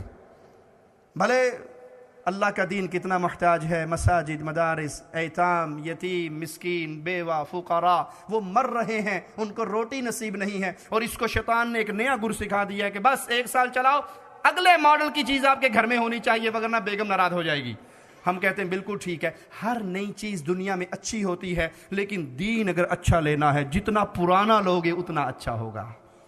دین جتنا محمد کریم صلی اللہ علیہ وسلم کے زمانے کی طرف لوٹتے رہو گے اتنا اچھا رہے گا۔ ایک اور مثال دے کے سمجھاتا ہوں۔ دودھ خالص کس کو کہتے ہیں جی؟ خالص دودھ جو بھینس کے تھنوں سے نکلے وہ کیا ہوتا ہے؟ خالص دودھ۔ اور اگر اس میں ایک بندہ گھڑے کا پانی ملاتا ہے، ایک دریا کا ملاتا ہے، ایک چشمے کا ملاتا ہے، یہ سب ملاوٹی کر رہے ہیں نا اسے، ایک بندہ کہتا ہے کہ نہیں جی نہیں یہ بڑا فراڈیا ہے، یہ گھڑے کا، یہ نلکے کا، یہ چشمے کا ملاتا ہے، میں بہت شریف آدمی ہوں، میں زمزم ملاتا ہوں۔ دودھ میں زمزم ملانے والا وڈا فراڈیا ہے۔ آپ کہیں گے مولوی صاحب وہ تو مکہ کا پانی بڑا قیمتی پانی اور بڑی عظمت والا پانی، ہم کہیں گے اس کی عظمت اپنی جگہ پہ رہی، لیکن یہ زمزم کے نام پہ دھوکہ بھی دے رہا ہے اور دودھ کو ملاوٹی کر رہا ہے۔ خالص دودھ جو بھینس کے تھن سے دھار نکلی، یہ جو بڑے بزرگ میرے بیٹھے ہیں پنجاب کے رہنے والے، ان سے پوچھو، ان کی ماشاءاللہ اللہ ان کی زندگی لمبی کرے اور صحت والی دے، انہوں نے مجھ دے ڈوکے پیتے نے ڈائریکٹ، آج تک جسم قابو ہے۔ ہم جو ڈالڈے کی پیداوار ہیں بیچاروں کا کیا حال ہے؟ کیوں؟ ملاوٹی پیا ہوا ہے۔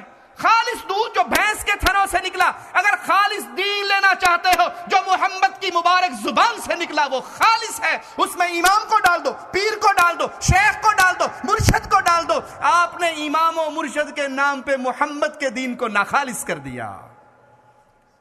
دین وہی ہے جو پیارے نبی نے فرما دیا۔ جبرائیل علیہ السلام تشریف لائے، پیارے نبی سے پوچھتے ہیں دین کیا ہے، ایمان کیا ہے، اسلام کیا ہے، احسان کیا ہے۔ پیارے نبی فرماتے ہیں یہ دین ہے، یہ اسلام ہے، یہ ایمان ہے، یہ احسان ہے۔ آپ نے سچ کہا، آپ نے سچ کہا، آپ نے سچ کہا۔ سیدنا عمر کہتے ہیں میں بڑا حیران، بندہ سوال بھی کرتا ہے اور تصدیق بھی کرتا ہے، کیونکہ دو الگ الگ باتیں ہیں۔ اگر اس کو سوال کا جواب پتا ہے تو پوچھ کیوں رہا ہے؟ سوال کا جواب پتا ہو تو پوچھنا جی۔ ہم کیا کرتے ہیں جی، سوال کا تو پتہ ہے، دیکھیے مولوی صاحب کنے پانی چنے، پوچھیے تو صحیح انہوں آندا ہے کہ نہیں۔ اللہ بڑا مولوی، میں پوچھیا انہوں جواب ہی نہیں آیا، اس سے زیادہ تو مجھے آتا ہے۔ ماشاءاللہ سبحان اللہ۔ اہل علم کی حالت کیا ہے کہ وہ پوچھتے ہیں اگر انہیں علم نہ ہو، جب علم آ جائے تو پھر مولوی کو چھیڑنے کے لیے سوال نہیں کرتے، کہ اس کو پتہ نہیں تو پوچھتا کیوں ہے، اگر پتہ ہے تو پوچھتا کیوں ہے، اگر پتہ نہیں تو یہ کیوں کہتا ہے صدقت، سچ کہا، سچ کہا۔ اسی ابھی حیرانگی میں بیٹھا ہوا کہ وہ چلا گیا۔ پیارے نبی نے پوچھا عمر جانتے ہو یہ کون ہے؟ کہا نہیں، اللہ و رسولہ اعلم، اللہ جانتا ہے، وحی کر کے اپنے رسول کو بتا دیتا ہے صلی اللہ علیہ وسلم، مجھے نہیں پتا۔ کہا یہ جبرائیل تھے، ان کو اللہ نے بھیجا تھا تمہیں تمہارا دین سکھانے کے لیے، اسلام، ایمان، احسان بتلانے کے لیے جبرائیل کو اللہ نے بھیجا۔ جبرائیل کو یہ سارے سوالوں کے جواب کس نے یاد کروائے؟ بولیے، اللہ نے بھیجا نا، اللہ نے حکم دیا۔ تو جبرائیل علیہ السلام کو چاہیے تھا وہ آتے ممبر کے پاس کھڑے ہوتے اور اعلان کرتے لوگوں میرا نام جبرائیل ہے، مجھے اللہ نے بھیجا ہے، یہ ایمان ہے، یہ اسلام ہے، یہ احسان ہے، یہ قیامت کی نشانیاں ہیں۔ جبرائیل نے یہ سب کچھ کیا؟ یہ سب کچھ کیا؟ نہیں کیا۔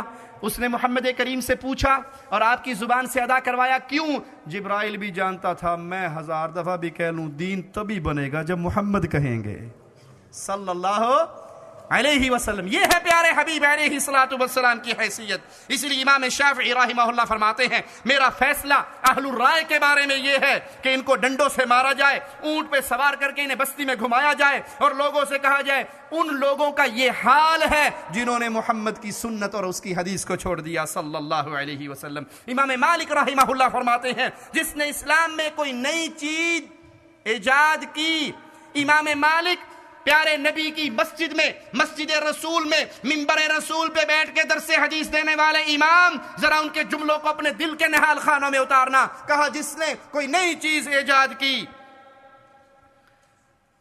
اور اس کام کو اس نے اچھا سمجھا تو گویا اس نے لوگوں کو یہ میسج دیا, یہ پیغام دیا کہ محمد صلی اللہ علیہ وسلم نے نعوذ باللہ ثم نعوذ باللہ رسالت میں خیانت کی. جس نے دین میں کوئی نیا کام ایجاد کیا, قبروں پہ کھڑے ہو کے اذان دینے والوں, قبروں پہ کھڑے ہو کے اذان دینے والوں, یہ سنت رسول اللہ سے ثابت نہیں ہے. کسی صحیح حدیث میں پیارے نبی سے یہ عمل موجود نہیں ہے. قبروں کو پختہ بنانے والوں, پیارے نبی کی یہ سنت نہیں ہے. تم نیا کام کر رہے ہو, اس کو اچھا سمجھتے ہو تو تمہارا یہ عمل لوگوں کو آواز لگا کے بتا رہا ہے کہ نعوذ باللہ ثم نعوذ باللہ, پیارے نبی صلی اللہ علیہ وسلم نے دین پہنچانے میں خیانت کی. کیونکہ ارشاد باری تعالیٰ ہے الیوم اکملت لکم دینکم, تمہارا دین میں نے آج پورا کر دیا. اور پورے ہو جانے والے دین میں یہ چیزیں, یہ بدعات, یہ چیزیں موجود نہیں ہیں. تم نے کی, معنی یہ کہ دین پورا نہیں ہوا تھا, تم محنت کر کے اس کو پورا کر رہے ہو. امام احمد رحمہ اللہ فرماتے ہیں سنت کا اصول ہمارے نزدیک یہ ہے اس چیز کو پکڑا جائے جو محمد الرسول اللہ صلی اللہ علیہ وسلم کے اصحاب مانتے تھے, اس کی پیروی کرتے تھے. جو دین پیارے نبی کے صحابہ نے محمد کریم صلی اللہ علیہ وسلم سے سیکھا اس کو پکڑ لو, اس کے ساتھ چمٹ جاؤ, تم صحابہ کے راستے پہ چلو گے. کیونکہ مومن ہونے کے لیے اللہ نے معیار حق مقرر کیا ہے تو اصحاب محمد الرسول اللہ صلی اللہ علیہ وسلم کو. اور یاد رکھو ہر بدعت گمراہی ہے. لڑائی جھگڑے کو ترک کر کے مصطفیٰ علیہ الصلوۃ والسلام کی سنت پہ آ جاؤ. بدعت قابل مذمت کیوں ہے, بری چیز کیوں ہے, کیا وجہ ہے بدعت کو اتنا برا کہا گیا شریعت میں؟ اس کی وجہ یہ ہے کہ شریعت میں وحی کے بغیر صرف عقل سے رہنمائی نہیں لی جا سکتی.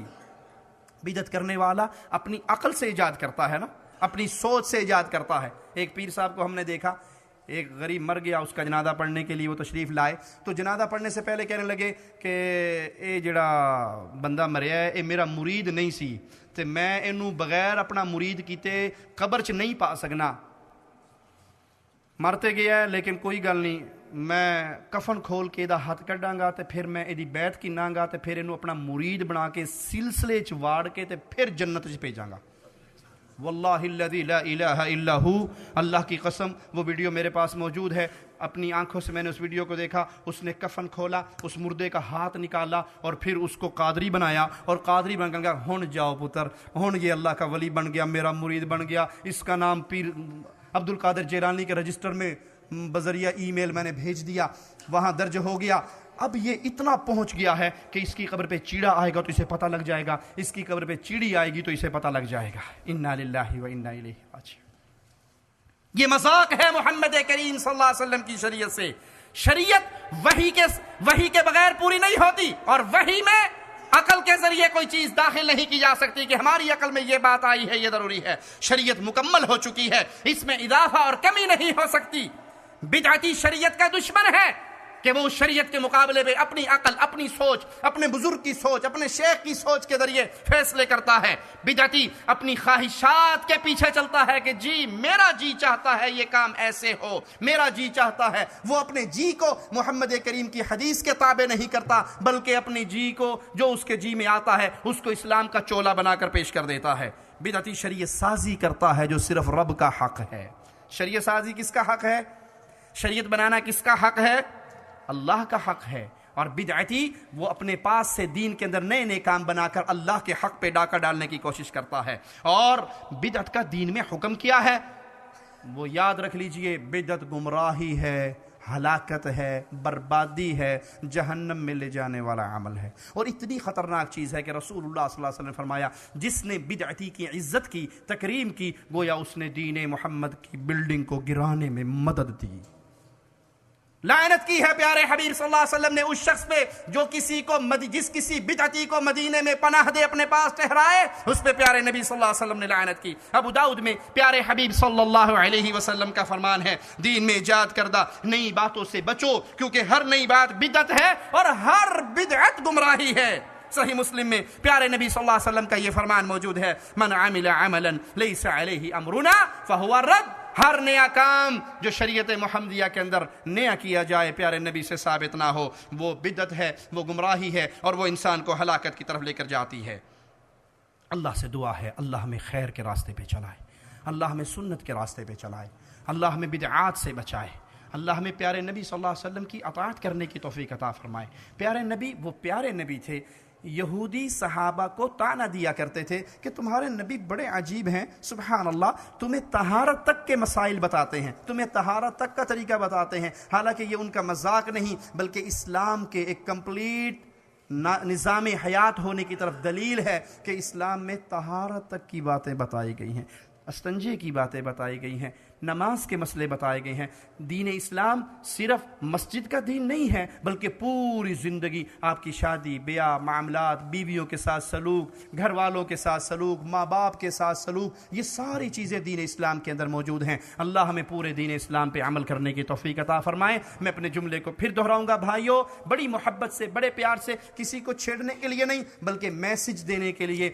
دین اسلام لنگڑا لولا اندھا کانا دین نہیں ہے جس میں کوئی چیز ہندوؤں سے لینی پڑے، کوئی چیز کمیونسٹوں سے لینی پڑے، کوئی چیز سوشلسٹوں سے لینی پڑے، کوئی چیز کسی اور کافر سے لینی پڑے۔ نہیں، یہ دین سیاست بھی دیتا ہے، دین بھی دیتا ہے، اس کے اندر عبادت کے معاملات بھی آتے ہیں، معاشرت کے معاملات بھی آتے ہیں، تجارت کے معاملات بھی آتے ہیں۔ بس ایک نقطہ اپنا فٹ کر لیجئے اپنی آنکھوں میں، میں نے کوئی بھی عمل کرنا ہے، میں نے کسی سے بھی سوال کرنا ہے، پہلے پوچھنا ہے مجھے بتائیے پیارے نبی کا طریقہ کیا تھا، پیارے نبی صلی اللہ علیہ وسلم کی سنت کیا تھی۔ جب آپ اس طرح دین کو سیکھیں گے، اس طرح دین پہ عمل کریں گے، مولوی صاحب سے پوچھیں، مولوی صاحب بتائیے، وہ وقت گزر گیا جب لوگ کہا کرتے تھے 2 رکعت نماز انیرا جو حال امام دا اوہی میرا۔ اب مجھے بتائیے آیت قرآن کی کون سی ہے، سورت قرآن کی کون سی ہے؟ یہ جو مسئلہ آپ نے بتایا ہے یہ صحیح بخاری میں ہے، مسلم میں ہے، ابو داؤد، ترمذی، نسائی، کس کتاب میں ہے؟ ارے بھائی، دنیا کے مسئلوں میں پوری تحقیق کرنے والے، جوتی لیتے ہوئے 3 مارکیٹوں کے دھکے کھانے والے،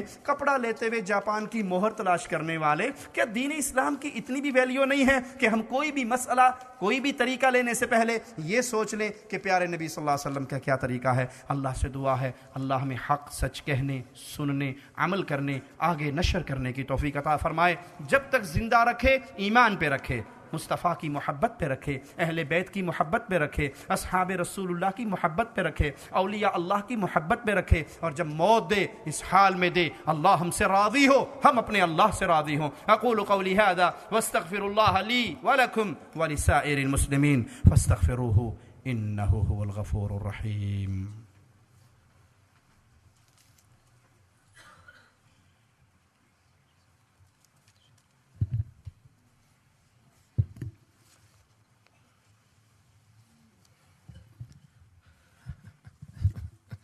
جزاک اللہ خیراً۔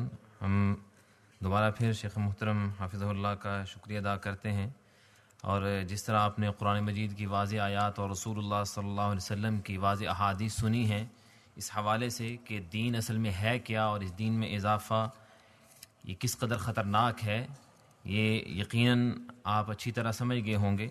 اب میں مزید اس بارے میں کچھ نہیں کہتا۔ سوالات میں نے ابتدا میں کہا تھا کہ 10 بجے ہم نے پروگرام ختم کرنا ہے، لیکن جو سوالات ہیں اتنے ہیں، اگر تمام کے جوابات دیے گئے تو شاید فجر یہاں ہو جائے۔ تو شیخ صاحب پہ میں چھوڑتا ہوں کہ جو جن سوالوں کے جوابات وہ دینا چاہیں یا دے سکتے ہیں۔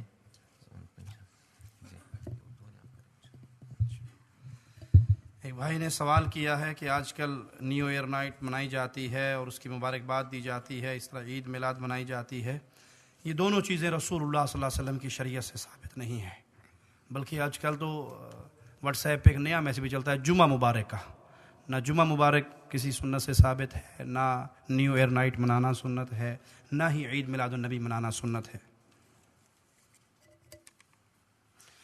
کچھ لوگوں کا عقیدہ ہے کہ نبی صلی اللہ علیہ وسلم کے پاس عطائی علم غیب تھا، نہیں، رسول اللہ صلی اللہ علیہ وسلم کو صرف اتنا علم تھا جتنا اللہ نے بتا دیا۔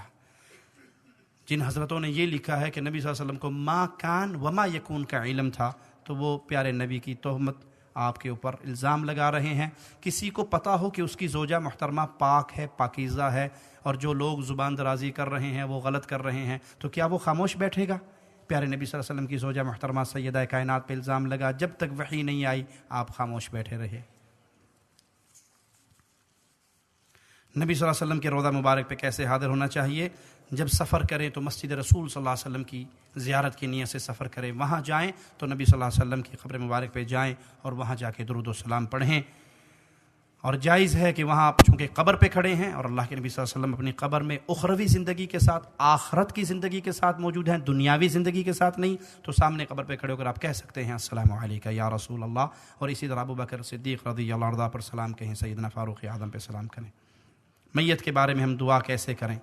کسی کے گھر فوتگی ہو جائے تو اس کو صبر کی تلقین کریں اور میت کے لیے مغفرت کی دعا کریں، اللہم اغفر لہ ورحمہ۔ آپ قبرستان گئے ہیں تو وہاں اس کے لیے کریں، آپ اپنے گھر میں ہیں تو اس کے لیے کریں، آپ کے والدین ہیں تو رب ارحمہما کما ربیانی صغیرا۔ یہ جو ہمارے ہاں شروع ہو چکا ہے کلام بخشو، ہاتھ نیچے، پھر آگے کلام بخشو، پھر ہاتھ نیچے، کلام بخشو، یہ پھٹیک ہے اور کچھ نہیں ہے، سنت سے ثابت نہیں ہے یہ طریقہ کہ سورہ فاتحہ چاروں کل یہ سارا کچھ پڑھیں اور اس کی روح کو ثواب کریں، اور ثواب سب کرتا کوئی نہیں ہے، وہ بیچارہ نے حکا ہاتھ میں پکڑا ہوتا ہے، سگریٹ ہاتھ میں پکڑی ہوتی ہے، کلام بخشو، جی جی السلام علیکم، چل بھائی اگلا آ جا، کلام بخشو، ڈرامہ بازی ہے۔ ہاں آپ اپنے دل سے اس کے لیے دعائیں کریں، جب آپ کو یاد آئے اس کی مغفرت کا سوال کریں۔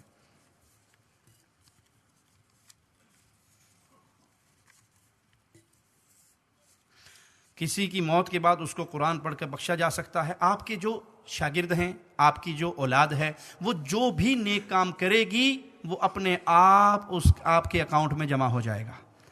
میں نے آپ کے سامنے جو گفتگو کی ہے، اللہ اس کو قبول فرمائے اور ریاکاری سے بچائے۔ اللہ نے جو اجر اس کا مجھے دینا ہے وہی میرے اساتذہ کو دینا ہے، وہی میرے والدین کو دینا ہے، یہ اپنے آپ اللہ کا نظام ہے، ٹرانسفر ہو رہا ہے۔ یہ جو مولویوں نے بنا لیا نا کہ یہ ایک قرآن فلاں کی ماں کو ایصال ثواب، وہ مولوی کے پیٹ تک جاتا ہے، آگے جا کے بلاک ہو جاتا ہے۔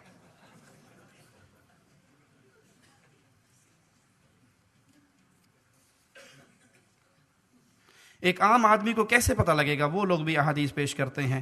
پیارے بھائی اب تو یہ مسئلہ بالکل حل ہو گیا ہے، حدیث صحیح ہے یا ضعیف یہ فیصلہ میں اور آپ نہیں بلکہ محدثین کر چکے ہیں اور کتابوں میں موجود ہیں۔ آپ عام آدمی ہیں، اپنی زندگی میں تھوڑا سا وقت نکالیں۔ اب تو احادیث اردو زبان میں، انگلش زبان میں ٹرانسلیٹ ہو چکی ہیں۔ علامہ البانی کی قبر کو اللہ جنت کا باغ بنائے، انہوں نے حدیث کے مجموعے ہی الگ کر دیے، ضعیف صحیح، آپ صحیح کو لے لیں، اس میں پڑھ لیں، جو ملتا ہے اس پہ عمل کر لیں۔ آج کے دور کا بندہ اگر یہ کہے کہ حق کیسے پتہ لگے گا، میں تو بڑا کنفیوز ہوں، اینو جڑے لتر پہنے وہ پچھلے دور والوں نے نہیں پہنے۔ ایک سی ڈی کے اندر مجموعہ احادیث کا موجود ہے، آپ کلک کریں، پوری بحث آپ کے سامنے آ جائے گی، یہ حدیث فلاں ضعیف کا، فلاں ضعیف کا، اس میں فلاں راوی۔ اب بھی آپ کو ہو کہ نہیں پتہ، تو پھر آپ شیطان کے بہکاوے میں اپنے آپ کو گمراہ کر رہے ہیں، وگرنہ اب دین سیکھنا بہت آسان ہے۔ شرط یہ ہے، نیت یہ کریں، میں جب کسی سے پوچھوں گا اس سے دلیل کے ساتھ پوچھوں گا۔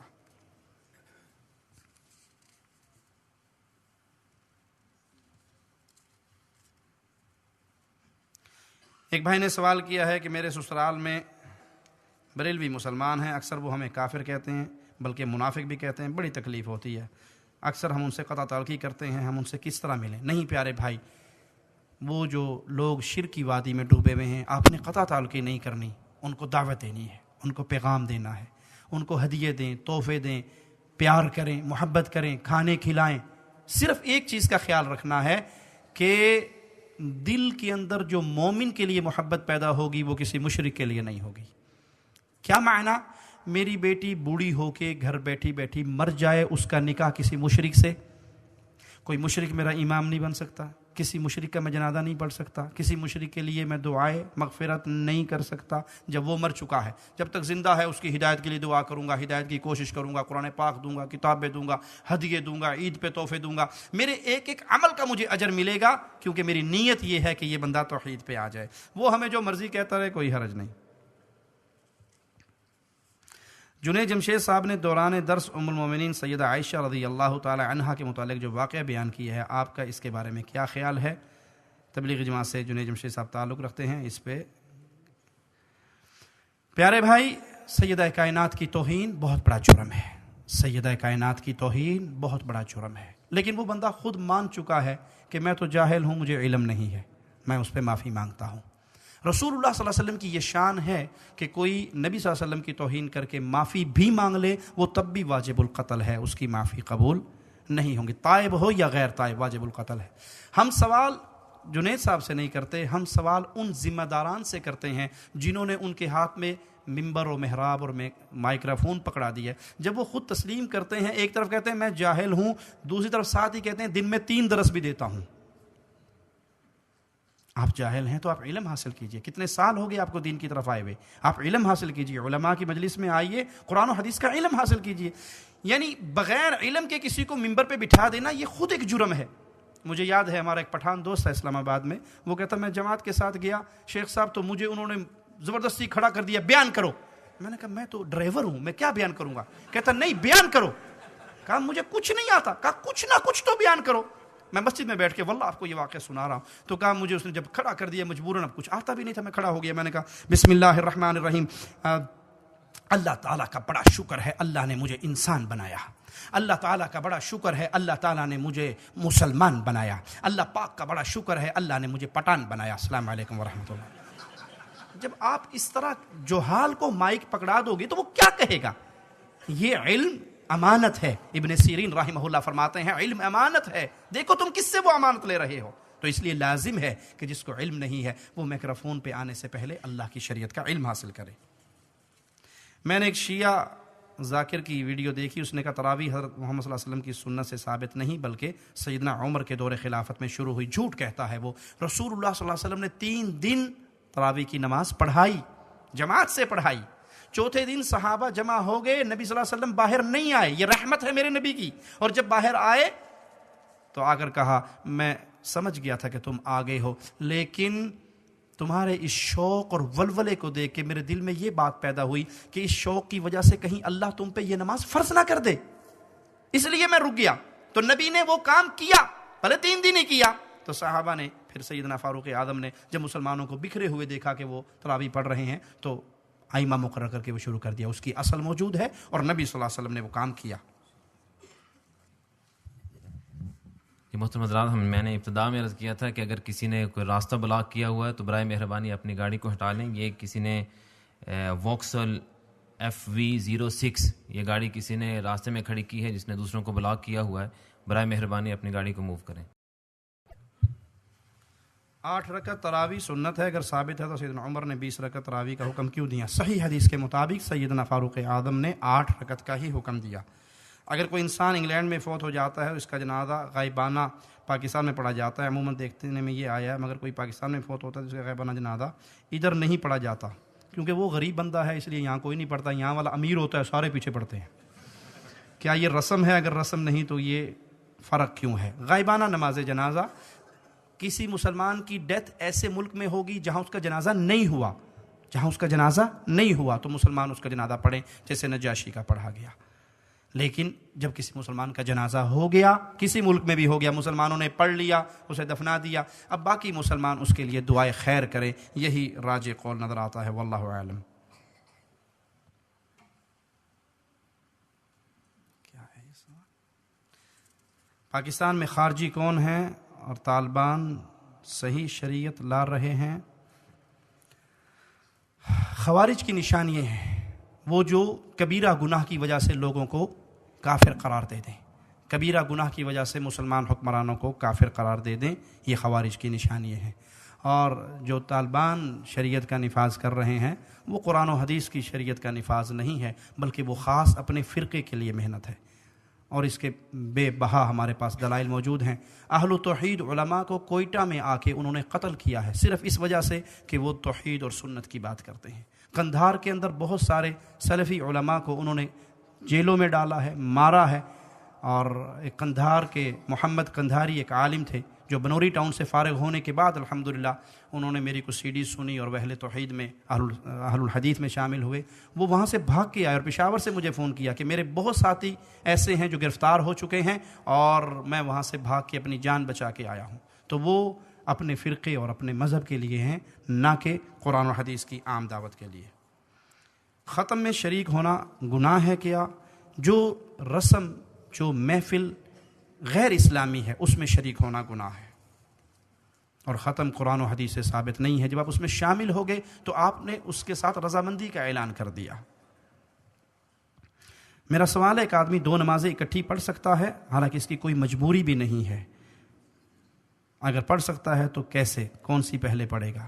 سفر کے اندر نبی صلی اللہ علیہ وسلم نے 2 نمازوں کو اکٹھا کیا ہے، ظہر عصر، عصر ظہر، مغرب عشاء، عشاء مغرب، یا ظہر کے ساتھ عصر یا عصر کے ساتھ ظہر، مغرب کے ساتھ عشاء یا عشاء کے ساتھ مغرب۔ پہلے جو پہلا ٹائم ہے گا اس کو پڑھے گا، پھر دوسری۔ لیکن یہ سفر میں ہوا ہے، جہاد میں ہوا ہے، بارش میں ہوا ہے، یہ عام معمول نہیں ہے۔ ایک آدھی بار وسلم نے ویسے بھی کی ہے لیکن عام معمول نہیں ہے۔ اللہ کی شریعت میں نماز وقت پہ فرض ہے۔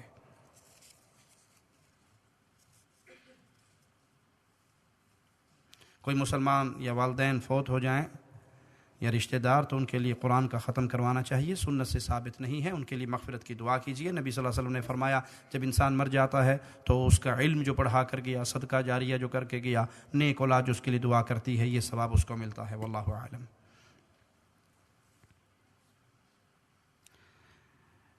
میرے والدین بہن بھائی شرکیہ عقیدے پر ہیں، میں اور میرا خاوند کے خیالات بالکل مختلف ہیں۔ میری شادی کو 30 سال ہونے کو ہیں اور اسی کشمکش میں میرے خاندان والوں نے مجھ سے قطع تعلقی کی ہے۔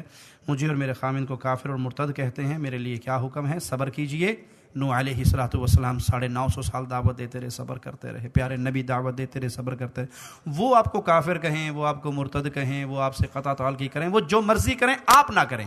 آپ تعلق برقرار رکھیں۔ آپ فون کر کے ان کو ای میل کے ذریعے میسج بھیجیں، شریعت کا فون کے ذریعے کریں، جس طرح بھی ہو سکتا ہے اچھے سے اچھا سلوک کریں، اس نیت سے کہ پانی گرتا رہے کبھی تو پتھر میں سوراخ ہوگا۔ اور سب سے بڑی بات، اللہ سے دعا مانگتی رہیں، اللہ ان کے لیے ہدایت کا راستہ کھولے۔ میرا سوال یہ ہے کہ خاوندوں کو بیویوں پر کتنا ظلم کرنا چاہیے؟ یہ ایک بہت دکھی بیوی کا سوال ہے۔ خاوندوں کو اللہ سے ڈرنا چاہیے، خاوندوں کو اللہ سے ڈرنا چاہیے، اور بیویوں پہ قطعاً ظلم نہیں کرنا چاہیے، نہ تھوڑا نہ زیادہ۔ ظلم ظلم ہے۔ ایک صحابی اپنے غلام کو مار رہے تھے، بڑی سنجیدگی سے سننے والا جملہ آپ کو سنا رہا ہوں۔ ایک صحابی غلام کو مار رہے تھے، نبی صلی اللہ علیہ وسلم پیچھے سے آ رہے اور اسے کہہ رہے بس کر، چھوڑ دے، نہ مار، بس کر، چھوڑ، اور وہ غصے میں پٹائی کرتے جا رہے ہیں۔ جب صحابی قریب آئے، اللہ کے نبی صلی اللہ علیہ وسلم قریب آئے اس صحابی کے، تو کہا تو اس اپنے غلام پہ جتنی طاقت رکھتا ہے، تیرا اللہ تجھ پہ اس سے کہیں زیادہ طاقت رکھتا ہے۔ تو اس کو جتنا مار پیٹ سکتا ہے نا، تیرا جتنا کنٹرول ہے، تیرا غلام ہے، کون روکے گا تجھے؟ لیکن نہ بھولنا تو اللہ کا غلام ہے، تیرا اللہ تجھ پہ اس سے کہیں زیادہ طاقت رکھتا ہے۔ وہ صحابی تھے، تڑپ اٹھے، اللہ کے نبی صلی اللہ علیہ وسلم میں اس کو آزاد نہ کر دوں؟ آپ نے کہا بہت اچھی بات ہے۔ کہا میں نے تجھے مارا ہے، اس کے بدلے میں تجھے آزاد کرتا ہوں۔ جملہ سنیے پیارے نبی صلی اللہ علیہ وسلم کا، کہا اگر تو اس کو آزاد نہ کرتا تو میں ڈرتا تھا اس کے ہر عضو کے بدلے تیرے عضو کو آگ پکڑ لیتی۔ بیویاں آپ کے پاس مظلوم ہیں، مجبور ہیں، ان کے ساتھ پیار کیجیے، محبت کیجیے۔ پیارے نبی صلی اللہ علیہ وسلم نے فرمایا تم میں سب سے بہترین وہ ہے جو اپنی بیوی کے ساتھ بہترین ہے، اور میں اپنی بیویوں کے ساتھ بہت بہترین ہوں۔ تم میں سب سے بہترین وہ ہے جو اپنی بیویوں کے ساتھ بہترین ہے، اور میں اپنی بیویوں کے ساتھ بہت اچھا سلوک کرتا ہوں۔ وہیں پہ جہاں بھائیوں کو یہ درخواست ہے، وہیں پہ بہنوں کے لیے پیغام ہے۔ پیارے نبی صلی اللہ علیہ وسلم نے فرمایا 4 کام جو عورت کر لیتی ہے، جنت کے سارے دروازے کھل جائیں گے، جہاں سے مرضی جنت میں چلی جائے۔ 4 کام کون سے؟ فرض نماز، فرض روزے، نفلی نمازوں کا حکم نہیں، فرض نماز، فرض روزے، عزت کی حفاظت، خاوند کی اطاعت۔ 4 کام، 5واں کام نہیں عورتوں کے ذمہ۔ 4 کر لے جنت کھل گئی۔ اس 4 کاموں میں میری بہن سب سے اوکھا کام جو ہے نا وہ خاوند کی اطاعت ہے۔ اس کی طرف توجہ کیجیے۔ خاوند کہے روٹی لے آؤ تو یہ نہ کہنا تندور نہیں لگا باہر اتھوں جا کے لے آیا۔ خاوند کے پانی پلاؤ، جو اپنا پیے گا مینوں بھی ایک گلاس دے دیں۔ خاوند کی اطاعت کریں۔ اگر آپ کا خاوند آپ کو آپ کے سگے ماں باپ سے ملنے سے منع کرتا ہے، منع ہو جائیے، منع ہو جائیے۔ اس قطع رحمی کا گناہ آپ کے خاوند کو ہوگا، لیکن آپ اطاعت کر کے جنت پالو گی۔ سب سے مشکل کام خامند کی اطاعت ہے. جنتی عورت بنیے. جنتی عورت وہ ہوتی ہے جو اپنا ہاتھ اپنے خامند کے ہاتھ میں دے دیتی ہے کہ آپ ناراض ہو میں سکون نہیں پا سکتی, میں سرما نہیں لگا سکتی. اپنے خامند کے لیے جادو کرو, خامندوں پہ جادو کرو, قابو کرو ان کو. حلال جادو, حرام جادو نہیں, بنگالی بابے والا جادو نہیں, شرازی بابے والا جادو نہیں, محمد کریم کی حدیثوں سے ثابت جادو. کیا آپ کا خامند, میں مختصر بتاتا ہوں, آپ کا خامند گھر آئے نا, آپ دیکھتی ہیں ٹائم, خامند کے گھر آنے میں 15 منٹ رہ گئے, 20 منٹ رہ گئے, بھاگ کے اپنے کام والے کپڑے اتار دو, نہا دھو کے مختصر ہلکا سا میک اپ کر کے اچھا سا ڈریس پہن کے خامند کے لیے بیٹھ جاؤ. اور خامند آئے گیٹ پہ اسے جا کے ویلکم کرو, اس کا ماتھا چومو, اس کے ہاتھ میں کوئی سامان ہے تو وہ لو, اسے کرسی پہ بٹھاؤ, اس کے پاؤں سے جوتے کھولو, اسے آرام سے ٹھنڈا پانی, شربت, کھانا دو. اللہ کی قسم یہ اگلے دن ڈیوٹی سے آدھا گھنٹہ چھٹی لے کے پہلے آ جائے گا. اس طرح ان کو قابو کرو, اس طرح ان کی خدمت کرو. اور اگر وہ گھر میں داخل ہو اور آپ وہی لہسن پیاز ادرک والی بدبو کے ساتھ اس کے پاس آؤ, اتنا چنگا سی میں ڈیوٹی تھی اتنے آدھا گھنٹہ اور گزار لینا. یہ سنت سے ثابت ہے. سیدہ عائشہ رضی اللہ تعالی عنہ اپنی زلفوں میں زعفران کی خوشبو لگا کے پیارے نبی صلی اللہ علیہ وسلم کے پاس آ کے بیٹھی اور ان کو اپنی زلفوں کو حرکت دی کہ نبی صلی اللہ علیہ وسلم کو خوشبو پہنچے. آپ نے کہا عائشہ تیری باری نہیں ہے, عائشہ تیری باری نہیں ہے. کیا معنی؟ ہماری مائیں ہمارے نبی کے لیے تیار ہوتی تھی اور ہماری بیوییں بہنیں مائیں الا من رحم ربی, ان کو اگر کہہ دو نا جی فلاں نے آج ہمارا کھانا کیا ہے رات کا, اور آپ آدھے گھنٹے پہلے بتا دو اور روز کے بیٹھ جائے گی میں نے جانا ہی نہیں. آدھے گھنٹے میں کوئی تیار ہو سکتا ہے بھلا؟ اور وہ جب نکلے گی تو بندہ بھی 2 دفعہ دیکھتا ہے یہ میرے والی ہے, کوئی اور تو نہیں. اس کی ساری تیاری, اس کا سارا زیور, اس کا سارا حسن, اس کا سارا میک اپ, اس کا سارا ڈریس, وہ کس کے لیے؟ سہیلیوں کو دکھانے کے لیے نہیں. اے میری بہن, تیرا زیور, تیرا حسن, تیرا میک اپ, تیرا لباس تیرے خامند کے لیے ہے. اپنی اداؤں سے, اپنی زبان سے اس کو قابو کریں. حسن سے گھر نہیں بستا, مال سے گھر نہیں بستا. اگر کبھی حسن سے گھر بستا ہوتا تو حسیناؤں کو طلاقیں نہ ہوتی. مال سے گھر بستا تو بادشاہوں کی بیٹیوں کو طلاقیں نہ ہوتی. گھر بستا ہے صرف زبان سے, اخلاق سے, پیار سے. ایک تار گرم ہے, دوسری تار گرم ہے, دونوں کو ملا دو, کیا ہوگا؟ پٹاخہ. ایک گرم ہے, ایک ٹھنڈی ہے, 220 کا کرنٹ ہے, گاڑی چلتی رہے گی. خامد غصے میں آیا تو آپ صبر کر لیجئے, خاموش ہو جائیے. بیوی غصے میں آئی ہے تو آپ صبر کر لیجئے. جب دونوں غصے میں آ کے سوٹے کھڑکاؤ گے تو گھر برباد ہو جائے گا. ایک عورت کسی مسلمان کے پاس گئی, کہتا جی میری ساس بڑی تنگ کرتی ہے, بڑا لڑتی ہے, تو کوئی تویت ہی دے دیو. اس نے دیکھا کہ اس کی عقل بیچارے کی اتنی ہے, میں جتنا بھی سمجھا لوں گا یہ ماننے کی نہیں. اس نے ایک سادہ کاغذ لیا, اس کی بتی بنائی اور اسے کہا بی بی جب تیری ساس لڑنے لگے نا تو اس کو دانتوں کے نیچے لے کے دبا لینا, جتنی تیری ساس زیادہ گالیاں دے اتنا زور سے کاغذ دبانا, بس 3 دن یہ کر کے دیکھ لے تیری ساس سیدھی ہو جائے گی. کہا بڑی بات ہے. وہ تعویذ لے کے گلے میں, جب ساس لڑے وہ پیر جی نے تعویذ دیتا سی, وہ کڈو جی, وہ دانت کے نیچے دبا لے. اب جب ساس کو جواب نہیں ملے گا وہ کملی لڑے گی. یہ ہے گر. اپنی زبان بند کیجئے, پیار اور محبت کے اظہار کو عام کیجئے, انشاءاللہ گھروں میں سکون ہوگا. ربیع الاول کے اس مبارک مہینے میں ہمارے ارد گرد میلاد کی محفلیں سجائی جاتی ہیں. قرآن و سنت کی روشنی بتائیے کہ اس طرح کی محفلوں کا انعقاد, اس میں شرکت اور نعت خوانی کے مقابلے کی کیا حیثیت ہے؟ یہ سب بدعات ہیں جو نبی صلی اللہ علیہ وسلم کی سنت سے ثابت نہیں ہے. نہ یہ محفلیں منعقد کروانی چاہیے اور نہ ان میں شریک ہونا چاہیے. خصوصاً خواتین کے لیے کیا حکم ہے؟ جس طرح مردوں کے لیے اس میں شامل ہونا جائز نہیں, اسی طرح خواتین کے لیے بھی جانا جائز نہیں. اور خواتین تو ویسے ہی بیچاری علم سے تھوڑی سی دور ہوتی ہیں, تو جلدی وہ بدعات اور بری باتوں کی بے علمی کی وجہ سے رسیہ ہو جاتی ہیں. آپ پاکستان میں جہاں پڑھاتے ہیں, جو آپ کا سکول ہے اس کا پتہ بتا دیں. نہیں, میں پاکستان میں نہیں پڑھاتا, میں سعودیہ میں ہوتا ہوں. آپ نے اپنے بیٹے کو داخل کروانا ہے تو شیخ ذکاء اللہ سے رابطہ کیجئے.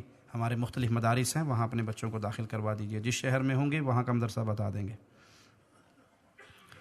ایک مرد جس نے غیر مذہب عورت سے 16 سال پہلے نکاح کیا, پھر 6-7 سال میں 2-3 مرتبہ طلاق دی, پھر رجوع کیا, پھر طلاق دی, 8 سال اس سے رجوع نہیں کیا, کہ 8 سال کے بعد اس کا نکاح قائم ہے؟ انا للہ و انا الیہ راجعون. جس نے کسی غیر مسلم سے شادی کی, جس میں یہودی اور نصرانی شامل نہیں ہے تو اس کی وہ نکاح ہی نہیں. اگر کسی ہندو سے کرتا ہے، کسی مشرک سے کرتا ہے تو وہ نکاح نہیں ہے، اس نے جو کچھ کیا زنا کیا. اگر وہ یہودی اور عیسائی لڑکی ہے تو اس میں لازم ہے کہ وہ عقیدتاً یہودی اور عیسائی ہو. آج 95% یہود و نصارہ نہیں ہے، کمیونسٹ ہیں، وہ دین کو مانتے ہی نہیں ہے، دین پہ ان کا ایمان ہی نہیں ہے. نان مسلم کتابی لڑکی سے، اہل کتاب کی لڑکی سے شادی ہونے کے لیے شرائط ہیں. صرف یہودی کہہ کہ آپ شادی نہیں کر سکتے کہ یہودی اہل کتاب شادی کرو، شرائط ہیں اس کے لیے. اور پہلی شرط ہے کہ وہ یہودی ہو یا عیسائی ہو، مذہبی طور پہ اس کا مذہب صحیح ہو، کمیونسٹ نہ ہو. آج تو اکثریت کمیونسٹوں کی ہے. دوسری بات، وہ فاحشہ اور بدکار نہ ہو.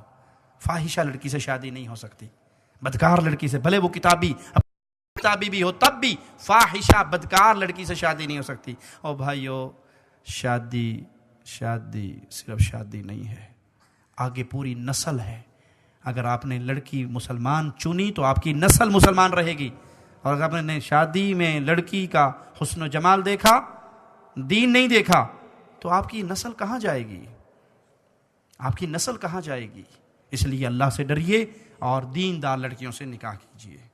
اور جو اس نے کہا ہے کہ اس نے طلاق دی، اگر وہ شرعی طور پہ نکاح ہوا تو اس نے 2 طلاقیں دے دی الگ الگ، پھر اس کے بعد تیسری طلاق دے دی، اب اس کی معاملہ ختم ہو گیا، رجوع نہیں ہو سکتا. وہ کسی اور مرد سے شادی کرے جو شادی ہو، حلالہ نہ ہو، باقاعدہ نکاح ہو. ایک رات کی مولویوں کی زنا کاری کا حصہ نہ بنے کہ کسی مولوی کو دے دیں جی آج آپ حلالہ کر لو اور کل ہمیں واپس کر دینا. یہ حرامہ ہے، یہ زنا. اسے اہل السنہ بھی کہا جاتا ہے، اسے اہل الحدیث بھی کہا جاتا ہے. یہ صفاتی نام ہے، یہ بیسک نیم نہیں ہے ہمارا. اصل نام ہمارا ہوا سماکم المسلمین، ہم مسلم ہیں. لیکن جب مسلم میں بیٹھیں گے اور تعارف کروانا پڑے گا تو ہم کہیں گے بھائی ہم وہ مسلم ہیں جو اصل ہیں، جو کتاب اللہ اور سنت رسول اللہ کو پکڑتے ہیں. ہم نے نبی صلی اللہ علیہ وسلم کو چھوڑ کر اپنے آپ کو دیوبندی، بریلوی، وہابی، سنی، نقشبندی، چشتی، قادری کے سلسلوں میں نہیں بانٹا. ہم نے حدیث رسول کو چھوڑ کر، پیارے نبی کی بستیوں کو چھوڑ کر نہ کسی بستی کو پسند کیا، نہ کسی اور ہستی کو پسند کیا. اگر کوئی شخص قسم اٹھاتا ہے کہ میں قرآن کی قسم کھاتا ہوں یہ کام دوبارہ نہیں کروں گا اور دوبارہ کر لے تو پھر وہ توبہ بھی کرے گا اور قسم کا کفارہ بھی دے گا. کسی بھائی نے فضائل اعمال کتاب کی حقیقت کے بارے میں پوچھا ہے. میری ڈیٹیل سے اس پہ ایک CD موجود ہے، آپ اس کو سن لیجئے. مختصر یہ کہ اس کتاب کے اندر شرکیہ واقعات بے بہا موجود ہیں، اس کو پڑھنا درست نہیں. فرض نماز کے بعد مشترکہ دعا جائز ہے یا نہیں؟ فرض نماز کے بعد سارے مل کے مشترکہ ہاتھ اٹھا کے دعا کریں، کسی صحیح حدیث سے ہمارے علم کے مطابق جائز نہیں ہے. نبی صلی اللہ علیہ وسلم کی سنت نہیں ہے. نبی صلی اللہ علیہ وسلم کی سنت کیا ہے؟ سلام پھرا آپ نے کہا اللہ اکبر، استغفر اللہ استغفر اللہ استغفر اللہ، اللہم انت السلام. یہ پورا آپ کے سامنے دعاؤں کا چارٹ لگا ہوا ہے، یہ دعائیں پڑھیں. جہاں بدعت آتی ہے سنت اٹھا لی جاتی ہے. سنت کیا ہے؟ ہر فرض نماز کے بعد جو بندہ موحد ہو، مشرک نہ ہو، آیت الکرسی کو پڑھتا ہے، مستقل عادت بنا لیتا ہے. پیارے نبی صلی اللہ علیہ وسلم نے فرمایا اس کے اور جنت کے درمیان صرف موت رکاوٹ ہے. یہ سارے 33 دفعہ سبحان اللہ، 33 دفعہ الحمدللہ، 34 دفعہ اللہ اکبر جو صدقہ خیرات کرتے ہیں، سخاوت کرتے ہیں، ان کے اجر سے بھی زیادہ اجر ہے اس کو پڑھنے میں. یہ سنت تھی، یہ سنت ختم ہوئی، بدعت آئی. وہ کیسے؟ السلام علیکم ورحمۃ اللہ، السلام اللہ، اللہم صلی اللہ، جوتی اٹھائی ہو گیا، نہ اذکار، نہ آیت الکرسی، نہ اللہ کا نام. کیوں؟ بدعت آتی ہے سنت چلی جاتی ہے، سنت آتی ہے بدعت چلی جاتی ہے. تو یہ بدعت ہے. سے علم حاصل کرتا رہے گا، ثواب ملتا رہے گا. آپ کسی مسجد میں لائبریری بنا کر چلے گئے، فوت ہو گئے، یہاں سے لوگ علم حاصل کرتے رہیں گے. یہ جو مولویوں نے بنایا ہوا ہے سال ثواب ہے، وہ مدرسے میں مولوی صاحب آ کے بیٹھ جاتے ہیں، کار والا آ کے رکتا ہے، اندر آتا ہے جی 4 قرآن چاہیے، درویش گیڑا مارتا ہے، 4 قرآن اکٹھے کر کے اس کو دے دیتا ہے اور وہ جا کے مولوی صاحب کی جیب بھر کے گھر چلا جاتا ہے. یہ made in India, made in Pakistan, مولوی کے پیٹ تک جانے والا دھندا ہے. اس کا اس مردے کو فائدہ نہیں ہونا.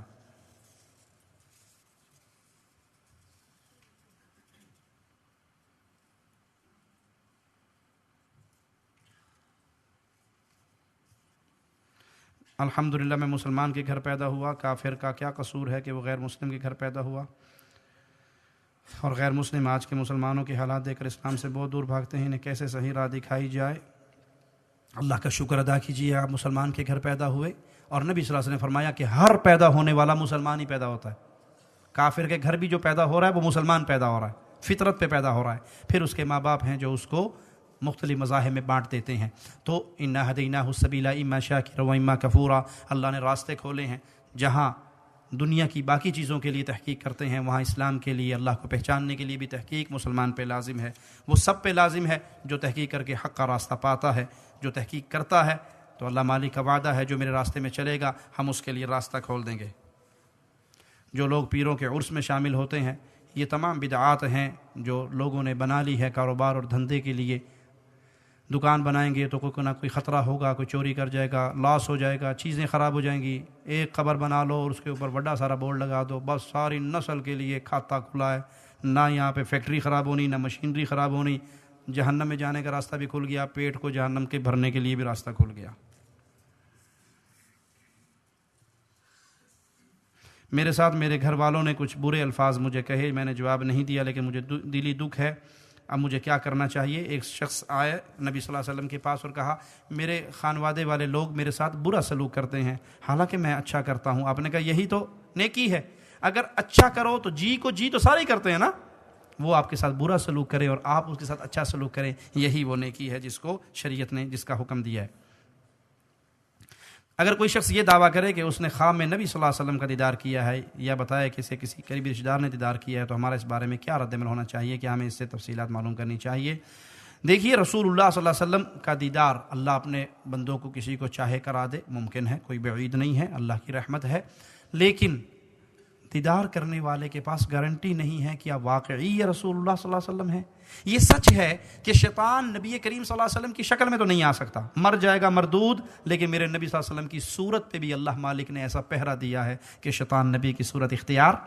لیکن شیطان جھوٹ تو بول سکتا ہے نا، شیطان جھوٹ تو بول سکتا ہے. وہ کسی کے روپ میں آ کر کہتے کہ میں اللہ کا رسول ہوں صلی اللہ علیہ وسلم. آپ کے پاس کیا گارنٹی ہے کہ یہ واقعی اللہ کے رسول ہیں صلی اللہ علیہ وسلم؟ اس لیے ممکن ہے کہ اللہ نے اپنے نبی کا آپ کو دیدار نصیب کر دیا، اور ممکن ہے کہ نہ، وہ کوئی اور ہو. دین پورا ہو چکا ہے. اب خوابوں کی بنیاد پہ دین نہیں چلے گا کہ نبی صلی اللہ علیہ وسلم میرے خواب میں آئے اور مجھے کہا یہ کام کرنا یہ نہیں کرنا. نہیں، وہ ہمارے لیے حجت نہیں ہے. ہمارے لیے حجت کتاب اللہ اور سنت رسول اللہ صلی اللہ علیہ وسلم ہے.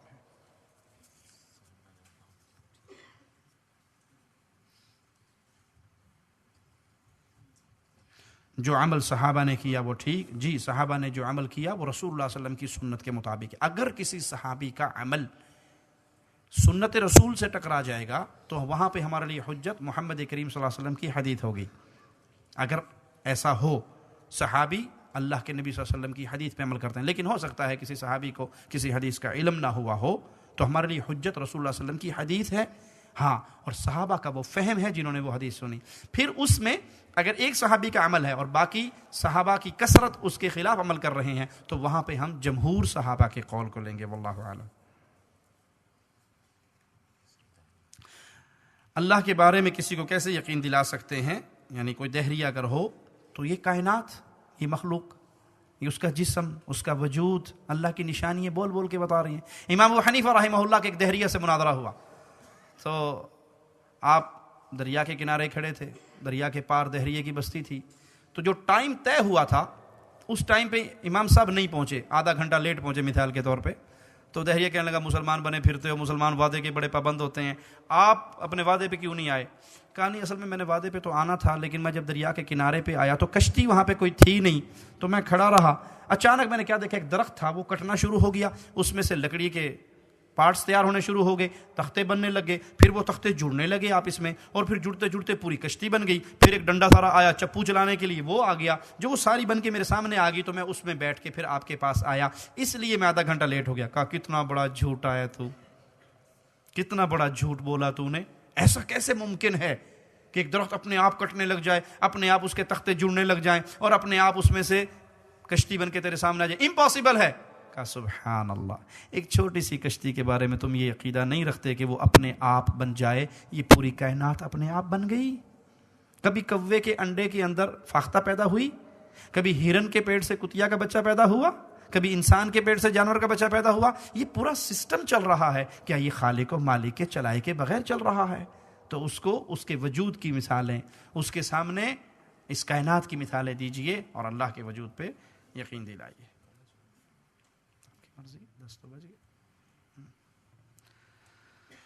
جزاكم الله خير. سبحانك اللهم وبحمدك أشهد لا إله إلا أنت أستغفرك وأتوب إليك.